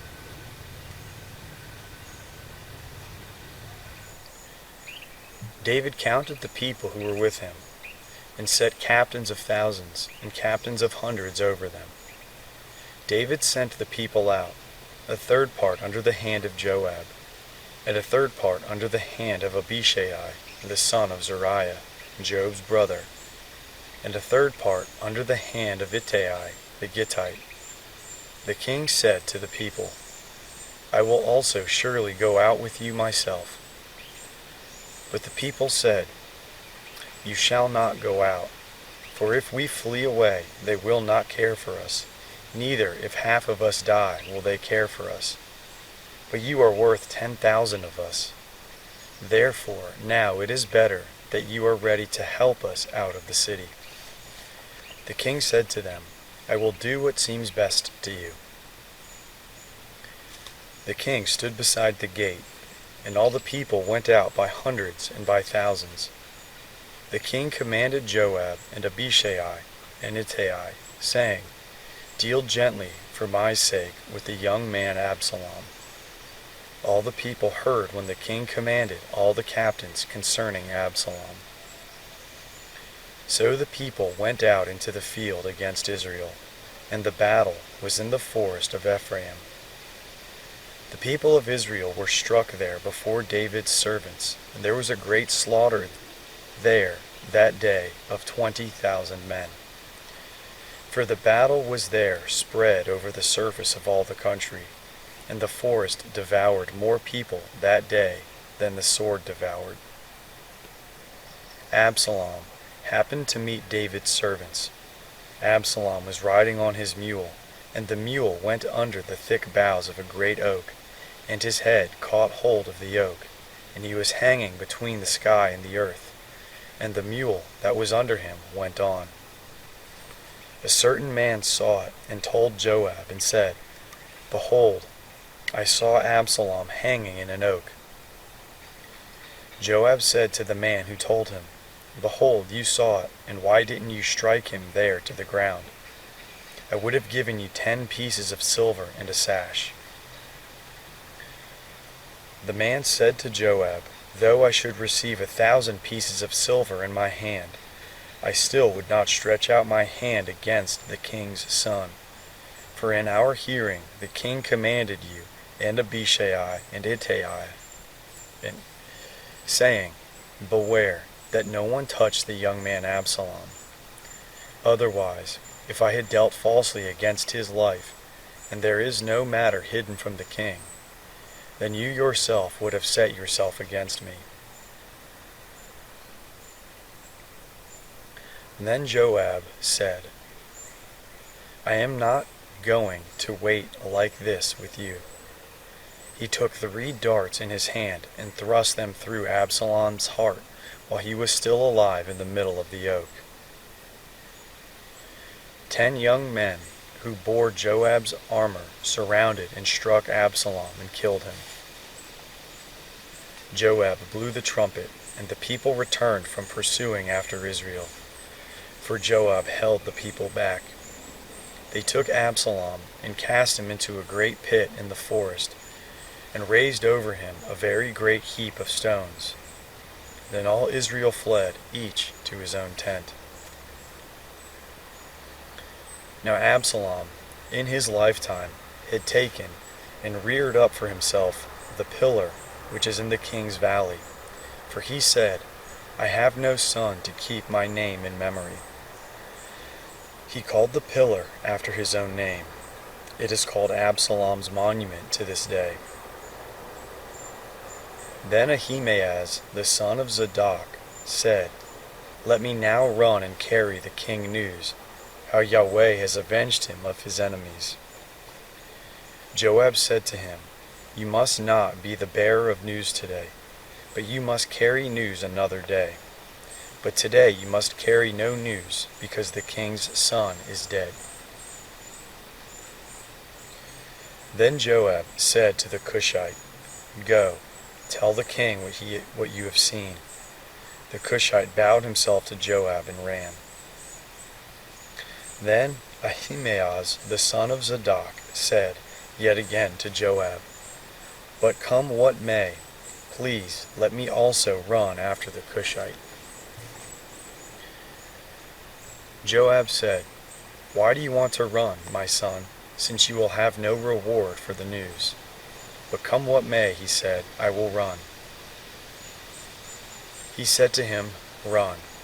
Then Ahimaaz ran by the way of the plain and outran the Cushite. Now David was sitting between the 2 gates, and the watchman went up to the roof of the gate to the wall, and lifted up his eyes and looked, and behold, a man running alone. The watchman shouted and told the king. The king said, If he is alone, there is news in his mouth. He came closer and closer. The watchman saw another man running, and the watchman called to the gatekeeper and said, Behold, a man running alone. The king said, He also brings news. The watchman said, I think the running of the first one is like the running of Ahimaaz the son of Zadok. The king said, He is a good man and comes with good news. Ahimaaz called and said to the king, All is well. He bowed himself before the king with his face to the earth and said, Blessed is Yahweh your God, who has delivered up the men who lifted up their hand against my lord the king. The king said, Is it well with the young man Absalom? Ahimaaz answered, When Joab sent the king's servant, even me, your servant, I saw a great tumult, but I do not know what it was. The king said, Come and stand here. He came and stood still. Behold, the Cushite came. The Cushite said, Good news for my lord the king, for Yahweh has avenged you today of all those who rose up against you. The king said to the Cushite, Is it well with the young man Absalom? The Cushite answered, May the enemies of my lord the king, and all who rise up against you to do you harm, be as that young man is. The king was much moved, and went up to the room over the gate and wept. As he went, he said, My son Absalom, my son Absalom, I wish I had died instead of you. Absalom, my son, my son. Joab was told, Behold, the king weeps and mourns for Absalom. The victory that day was turning into mourning among all the people, for the people heard it said that day, "The king grieves for his son." The people sneaked into the city that day, as people who are ashamed steal away when they flee in battle. The king covered his face, and the king cried with a loud voice, "My son Absalom, Absalom, my son, my son."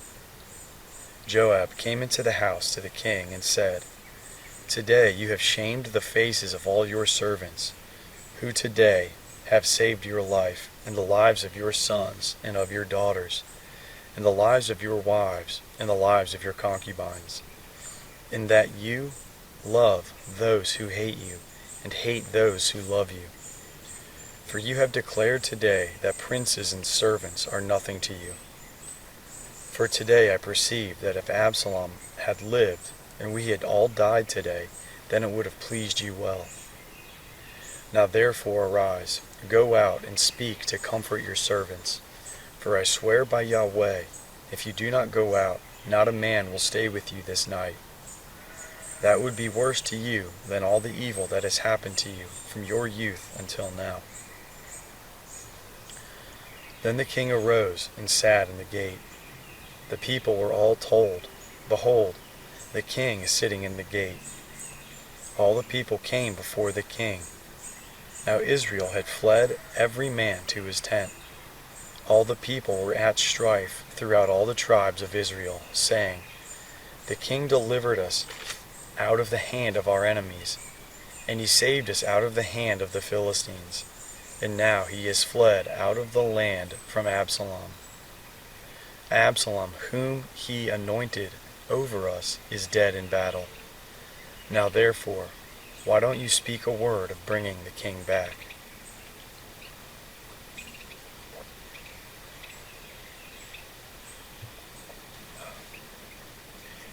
King David sent to Zadok and to Abiathar the priests, saying, "Speak to the elders of Judah, saying, Why are you the last to bring the king back to his house, since the speech of all Israel has come to the king to return him to his house?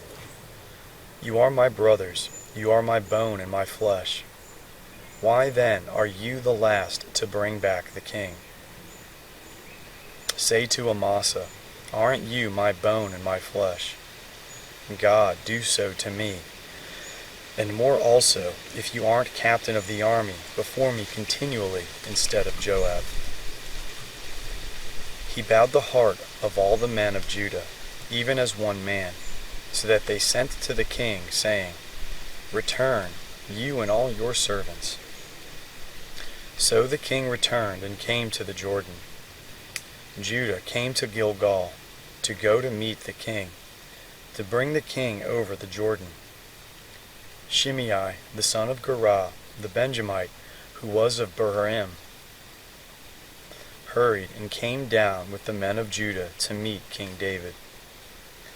There were 1,000 men of Benjamin with him, and Ziba, the servant of Saul's house, and his 15 sons and his 20 servants with him, and they went through the Jordan in the presence of the king. A ferry boat went to bring over the king's household, and to do what he thought good. Shimei, the son of Gera, fell down before the king when he had come over the Jordan.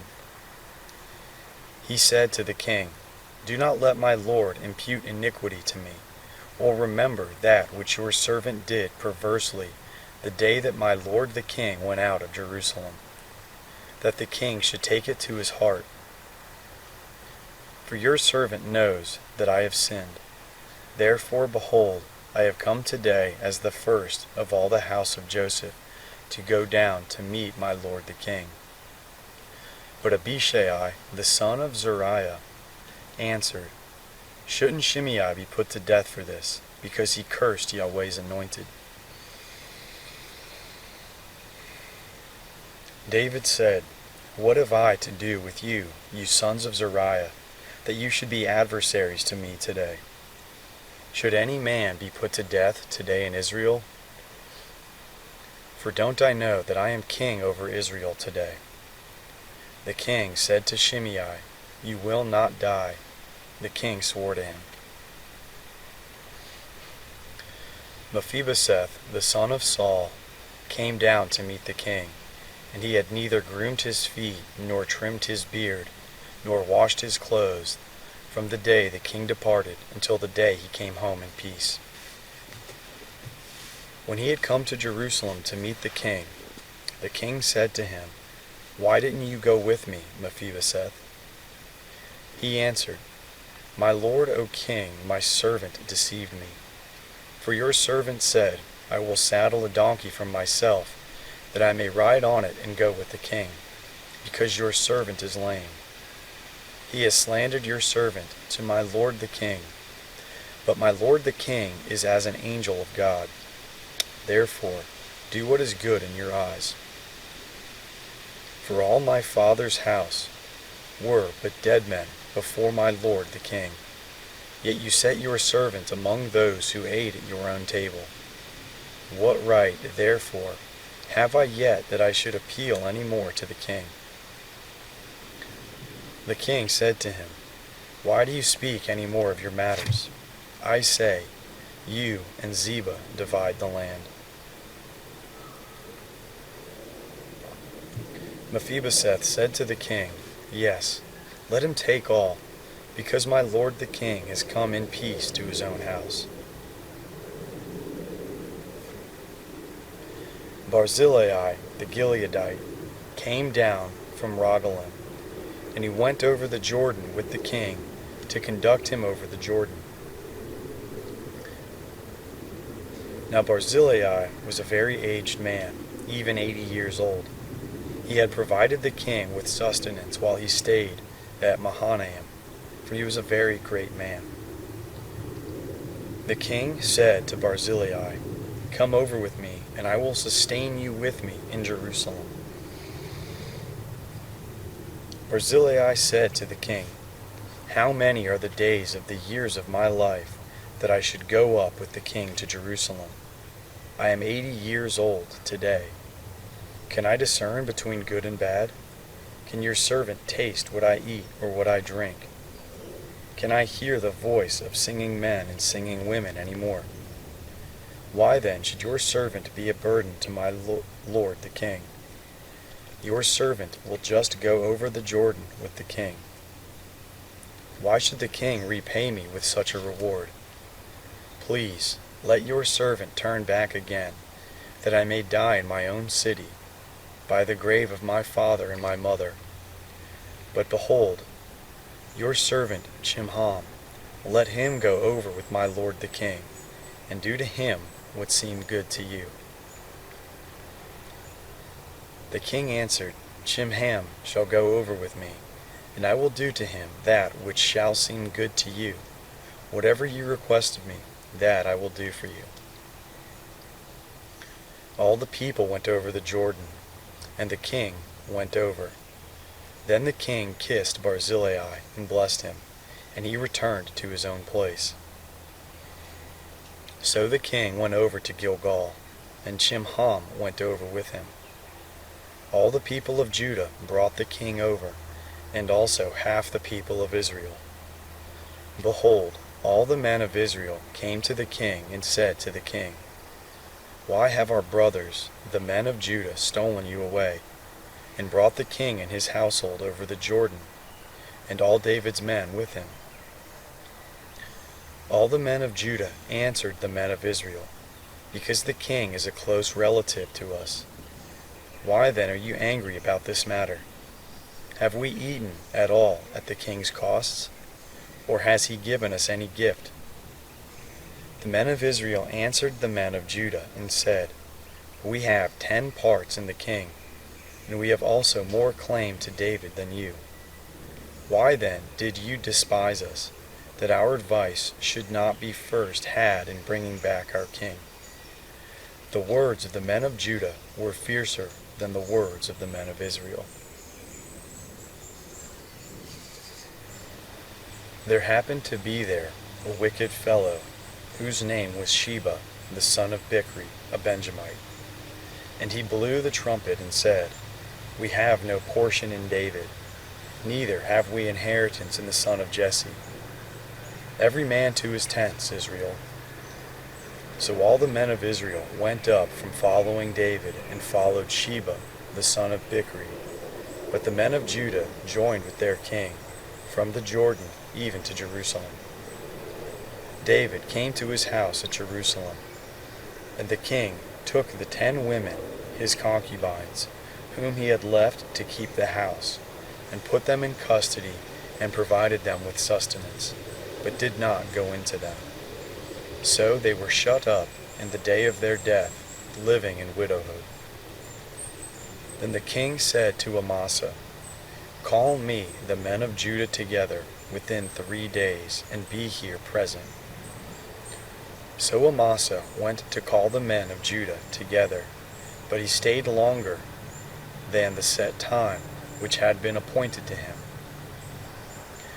David said to Abishai, "Now Sheba, the son of Bichri, will do us more harm than Absalom did. Take your lord's servants and pursue after him, lest he get himself fortified cities, and escape out of our sight." Joab's men went out after him with the Cherethites, the Pelethites, and all the mighty men, and they went out to Jerusalem to pursue Sheba the son of Bichri. When they were at the great stone which is in Gibeon, Amasa came to meet them. Joab was clothed in his apparel of war that he had put on, and on it was a sash with a sword fastened on his waist in its sheath, and as he went along it fell out. Joab said to Amasa, "Is it well with you, my brother?" Joab took Amasa by the beard with his right hand to kiss him. But Amasa took no heed to the sword that was in Joab's hand. So he struck him with it in the body, and shed out his bowels to the ground, and did not strike him again, and he died. Joab and Abishai his brother pursued Sheba the son of Bichri. One of Joab's young men stood by him and said, "He who favors Joab, and he who is for David, let him follow Joab." Amasa lay wallowing in his blood in the middle of the highway. When the man saw that all the people stood still, he carried Amasa out of the highway into the field, and cast a garment over him when he saw that everyone who came by him stood still. When he was removed out of the highway, all the people went on after Joab to pursue Sheba the son of Bichri. He went through all the tribes of Israel, to Abel, to Beth-Maacah, and all the Berites. They were gathered together and went also after him. They came and besieged him in Abel of Beth-Maacah, and they cast up a mound against the city, and it stood against the rampart, and all the people who were with Joab battered the wall to throw it down. Then a wise woman cried out of the city, "Hear, hear, please say to Joab, 'Come near here, that I may speak with you.' He came near to her, and the woman said, 'Are you Joab?' He answered, 'I am.' Then she said to him, 'Hear the words of your servant.' He answered, 'I am listening.' Then she spoke, saying, 'They used to say in old times, they shall surely ask counsel at Abel.' And so they settled a matter. I am among those who are peaceable and faithful in Israel. You seek to destroy a city and a mother in Israel. Why will you swallow up Yahweh's inheritance?" Joab answered, Far be it from me that I should swallow up or destroy. The matter is not so, but a man of the hill country of Ephraim, Sheba, the son of Bichri by name, has lifted up his hand against the king, even against David. Just deliver him, and I will depart from the city." The woman said to Joab, "Behold, his head will be thrown to you over the wall." Then the woman went to all the people in her wisdom. They cut off the head of Sheba, the son of Bichri, and threw it out to Joab. He blew the trumpet, and they were dispersed from the city, every man to his tent. Then Joab returned to Jerusalem to the king. Now Joab was over all the army of Israel. Benaiah, the son of Jehoiada, was over the Cherethites and over the Pelethites. Adoram was over the men subject to forced labor. Jehoshaphat, the son of Ahilud, was the recorder. Sheva was scribe. Zadok and Abiathar were priests. And Ira, the Jerethite, was chief minister to David.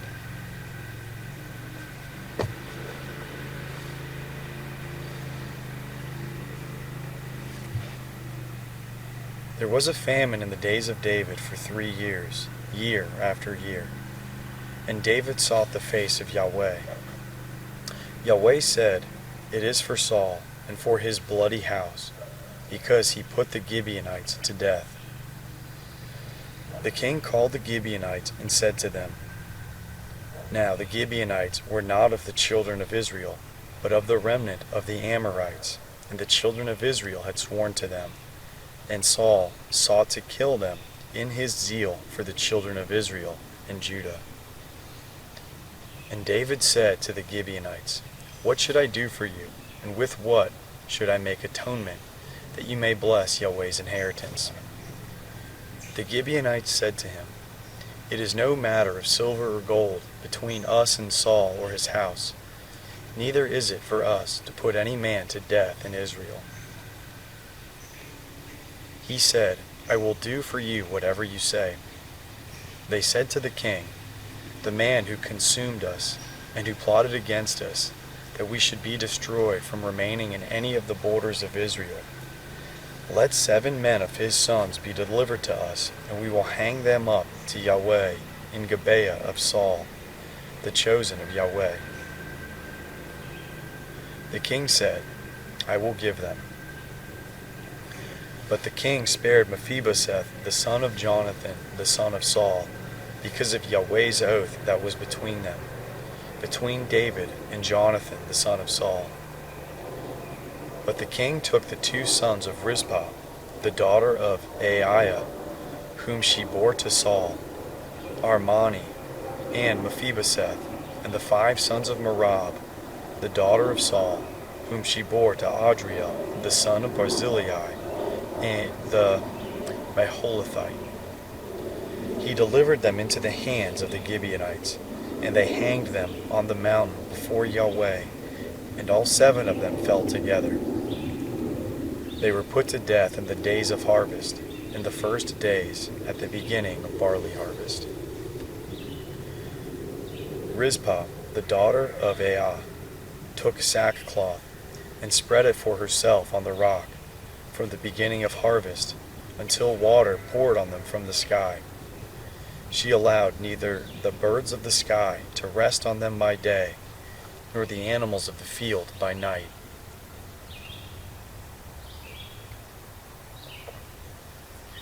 David was told what Rizpah, the daughter of Aiah, the concubine of Saul, had done. So David went and took the bones of Saul, and the bones of Jonathan his son, from the men of Jabesh Gilead, who had stole them from the street of Bethshan, where the Philistines had hanged them in the day that the Philistines killed Saul in Gilboa. And he brought up from there the bones of Saul, and the bones of Jonathan his son. They also gathered the bones of those who were hanged. They buried the bones of Saul and Jonathan his son in the country of Benjamin in Zelah, in the tomb of Kish his father, and they performed all that the king commanded. After that, God answered prayer for the land.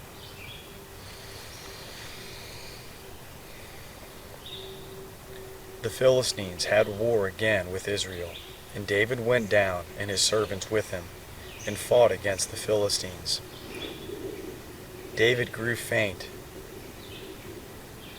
and Ishbi-benob, who was of the sons of the giant, the weight of whose spear was 300 shekels of bronze in weight. He, being armed with a new sword, thought he would kill David. But Abishai, the son of Zeruiah, helped him and struck the Philistine and killed him. Then the men of David swore to him, saying, "Do not go out with us to battle any more, so that you do not quench the lamp of Israel." After this, there was again war with the Philistines at Gob. Then Sibbecai, the Hushathite, killed Saph, who was of the sons of the giant. There was again war with the Philistines at Gob.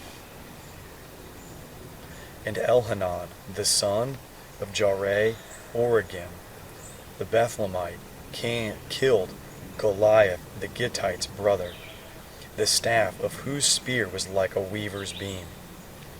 There was again war at Gath, where there was a man of great stature, who had 6 fingers on every hand and 6 toes on every foot, 24 in number, and he also was born to the giant. When he defied Israel, Jonathan, the son of Shimei, David's brother, killed him. These 4 were born to the giant in Gath, and they fell by the hand of David and by the hand of his servants. David spoke to Yahweh the words of this song in the day that Yahweh delivered him out of the hand of all his enemies, and out of the hand of Saul, and he said, "Yahweh is my rock, my fortress, and my deliverer, even mine. God is my rock in whom I take refuge, my shield and the horn of my salvation, my high tower and my refuge. My Savior, you save me from violence. I call on Yahweh, who is worthy to be praised. So shall I be saved from my enemies. For the waves of death surrounded me. The floods of ungodliness made me afraid. The cords of Sheol were around me. The snares of death caught me. In my distress I called on Yahweh. Yes, I called to my God. He heard my voice out of his temple. My cry came into his ears. Then the earth shook and trembled. The foundations of heaven quaked and were shaken, because he was angry. Smoke went up out of his nostrils. Consuming fire came out of his mouth. Coals were kindled by it. He bowed the heavens also and came down. Thick darkness was under his feet. He rode on a cherub and flew. Yes, he was seen on the wings of the wind. He made darkness a shelter around himself, gathering of waters, and thick clouds of the skies. At the brightness before him, coals of fire were kindled. Yahweh thundered from heaven. The Most High uttered his voice. He sent out arrows and scattered them, lightning and confused them. Then the channels of the sea appeared. The foundations of the world were laid bare by Yahweh's rebuke, at the blast of the breath of his nostrils. He sent from on high and he took me. He drew me out of many waters. He delivered me from my strong enemy, from those who hated me, for they were too mighty for me. They came on me in the day of my calamity, but Yahweh was my support. He also brought me out into a large place. He delivered me because he delighted in me. Yahweh rewarded me according to my righteousness. He rewarded me according to the cleanness of my hands. For I have kept Yahweh's ways, and have not wickedly departed from my God. For all his ordinances were before me. As for his statutes, I did not depart from them. I was also perfect toward him. I kept myself from my iniquity. Therefore Yahweh has rewarded me according to my righteousness, according to my cleanness in his eyesight. With the merciful you will show yourself merciful. With the perfect you will show yourself perfect. With the pure you will show yourself pure. and with the crooked you will show yourself shrewd. You will save the afflicted people, but your eyes are on the arrogant, that you may bring them down. For you are my lamp, Yahweh. Yahweh will light up my darkness. For by you I run against a troop. By my God I leap over a wall. As for God, his way is perfect. Yahweh's word is tested. He is a shield to all those who take refuge in him. For who is God besides Yahweh? Who is a rock besides our God? God is my strong fortress. He makes my way perfect. He makes my feet like hinds' feet, and sets me on my high places. He teaches my hands to war, so that my arms bend a bow of bronze. You have also given me the shield of your salvation. Your gentleness has made me great. You have enlarged my steps under me. My feet have not slipped. I have pursued my enemies and destroyed them. I did not turn again until they were consumed. I have consumed them and struck them through, so that they cannot rise. Yes, they have fallen under my feet. For you have armed me with strength for the battle. You have subdued under me those who rose up against me.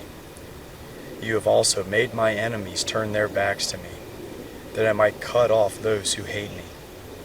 They looked, but there was no one to save, even to Yahweh, but he did not answer them. Then I beat them as small as the dust of the earth. I crushed them as the mire of the streets and spread them abroad. You also have delivered me from the strivings of my people. You have kept me to be the head of the nations. A people whom I have not known will serve me. The foreigners will submit themselves to me. As soon as they hear of me, they will obey me. The foreigners will fade away. They will come trembling out of their close places. Yahweh lives. Blessed be my rock. Exalted be God, the rock of my salvation, even the God who executes vengeance for me, who brings down peoples under me, who brings me away from my enemies. Yes, you lift me up above those who rise up against me. You deliver me from the violent man. Therefore, I will give thanks to you, Yahweh, among the nations, and will sing praises to your name. He gives great deliverance to his king, and shows loving kindness to his anointed, to David and his offspring forevermore.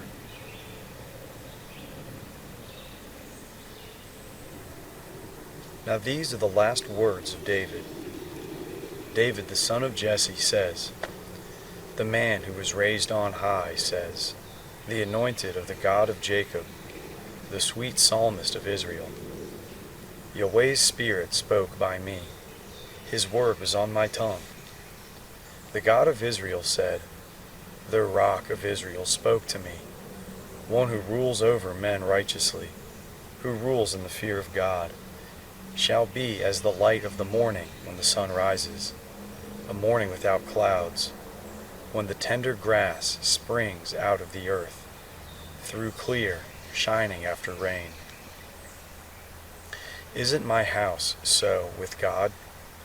Yet he has made with me an everlasting covenant, ordered in all things and sure. For it is all my salvation and all my desire. Won't he make it grow? But all the ungodly will be as thorns to be thrust away, because they cannot be taken with the hand. The man who touches them must be armed with iron and the staff of a spear. They will be utterly burned with fire in their place. These are the names of the mighty men whom David had: Josheb, Bashebeth, a Techmonite, chief of the captains. He was called Adino, the Eznite, who killed 800 at one time. After him was Eleazar, the son of Dodai, the son of an Ahohite, one of the three mighty men with David when they defied the Philistines, who were there gathered together to battle, and the men of Israel had gone away. He arose and struck the Philistines until his hand was weary, and his hand froze to the sword. And Yahweh worked a great victory that day, and the people returned after him only to take plunder. After him was Shammah, the son of Agi, the Hararite. The Philistines had gathered together into a troop, where there was a plot of ground full of lentils, and the people fled from the Philistines. But he stood in the middle of the plot, and defended it, and killed the Philistines, and Yahweh worked a great victory.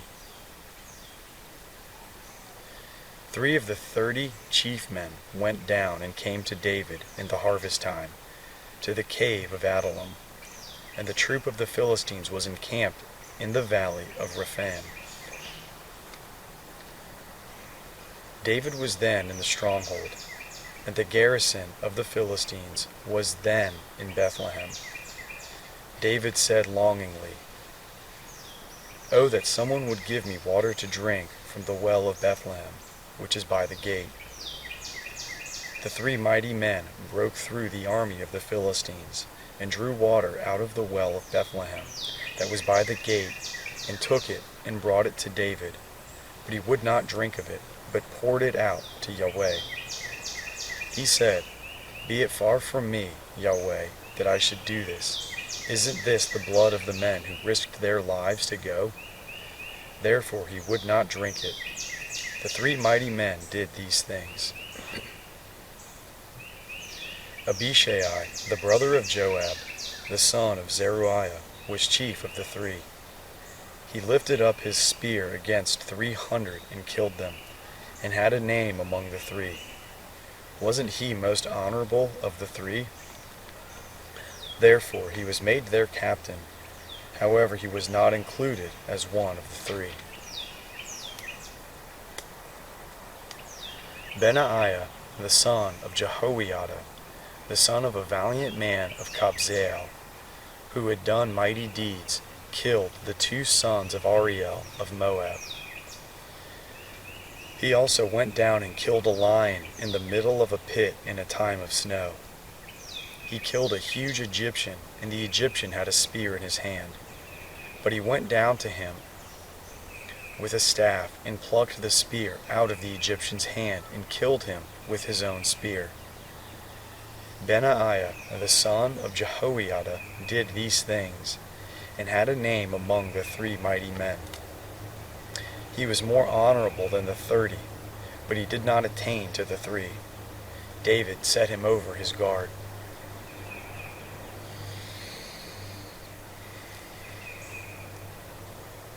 Asahel, the brother of Joab, was one of the 30. Elhanan, the son of Dodo, of Bethlehem. Shammah, the Harodite. Elikah, the Harodite. Helez, the Paltite. Ira, the son of Ikesh, the Tekoite. Abiezer, the Anathothite. Mebunai, the Hushathite. Zalmon, the Ahuthite. Mahari, the Netophathite. Heleb, the son of Baana, the Netophathite. Ittai, the son of Ribai of Gibeah, of the children of Benjamin. Benaiah, a Pirathonite. Hiddai, of the brooks of Gaash. Abielban, the Arbathite. Asmaveth, the Barhumite. Eliabah, the Shaalbanite. The sons of Jeshen, Jonathan. Shammah, the Hararite. Aima, Ahiam, the son of Sharar, the Ararite. Eliphalet, the son of Ashbai, the son of the Maakathite. Eliam, the son of Ahithophel, the Gileonite. Hezro, the Carmelite. Peari, the Arbite. Igal, the son of Nathan, of Zobah, Bani the Gadite, Zelek the Ammonite, Nahari the Beerothite, armor-bearers to Joab, the son of Zeruiah, Ira the Ithrite, Gareb the Ithrite, and Uriah the Hittite, 37 in all. Again, Yahweh's anger burned against Israel, and he moved David against them, saying, Go, count Israel and Judah. The king said to Joab, the captain of the army, who was with him, Now go back and forth through all the tribes of Israel, from Dan even to Beersheba, and count the people, that I may know the sum of the people. Joab said to the king, Now may Yahweh your God add to the people, however many they may be, 100 times, and may the eyes of my lord the king see it. But why does my lord the king delight in this thing? Notwithstanding, the king's word prevailed against Joab and against the captains of the army. Joab and the captains of the army went out from the presence of the king to count the people of Israel. They passed over the Jordan and encamped in Aroer, on the right side of the city that is in the middle of the valley of Gad, and to Jazer. Then they came to Gilead and to the land of Tatim Hodshi, and they came to Dan Jaon, and around to Sidon, and came to the stronghold of Tyre, and to all the cities of the Hivites and of the Canaanites, and they went out to the south of Judah at Beersheba. So, when they had gone back and forth through all the land, they came to Jerusalem at the end of 9 months and 20 days. Joab gave up the sum of the counting of the people to the king, and there were in Israel 800,000 valiant men who drew the sword, and the men of Judah were 500,000 men. David's heart struck him after he had counted the people. David said to Yahweh, I have sinned greatly in that which I have done. But now, Yahweh, put away, I beg you, the iniquity of your servant, for I have done very foolishly. When David rose up in the morning, Yahweh's word came to the prophet Gad, David's seer, saying, Go and speak to David.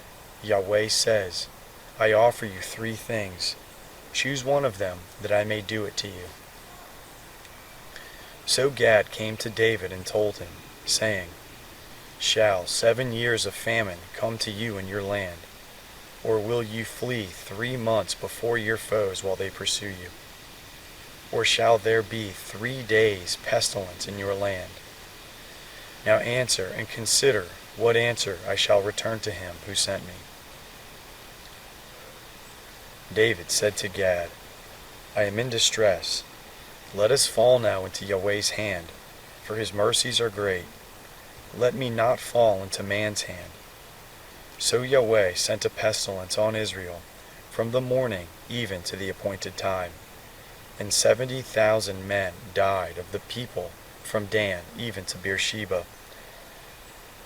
When the angel stretched out his hand toward Jerusalem to destroy it, Yahweh relented of the disaster and said to the angel who destroyed the people, It is enough.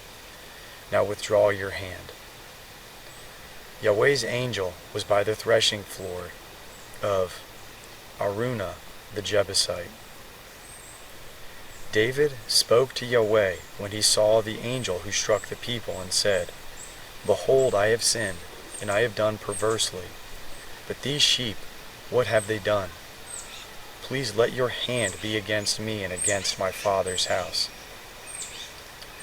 Gad came that day to David and said to him, Go up, build an altar to Yahweh on the threshing floor of Araunah the Jebusite. David went up, according to the saying of Gad, as Yahweh commanded. Araunah looked out and saw the king and his servants coming on toward him. Then Araunah went out and bowed himself before the king with his face to the ground.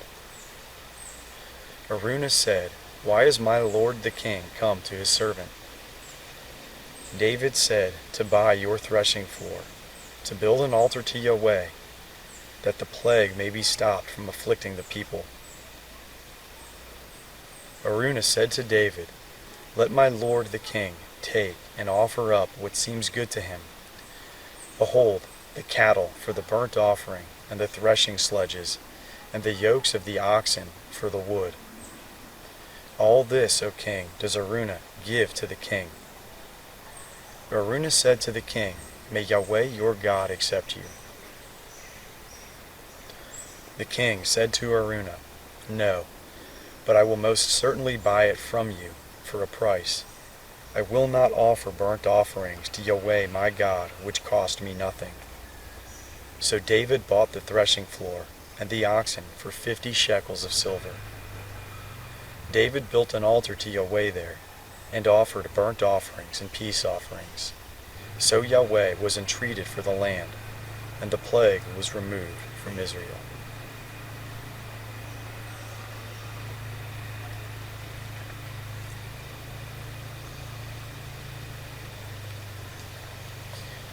The end of the book of 2 Samuel.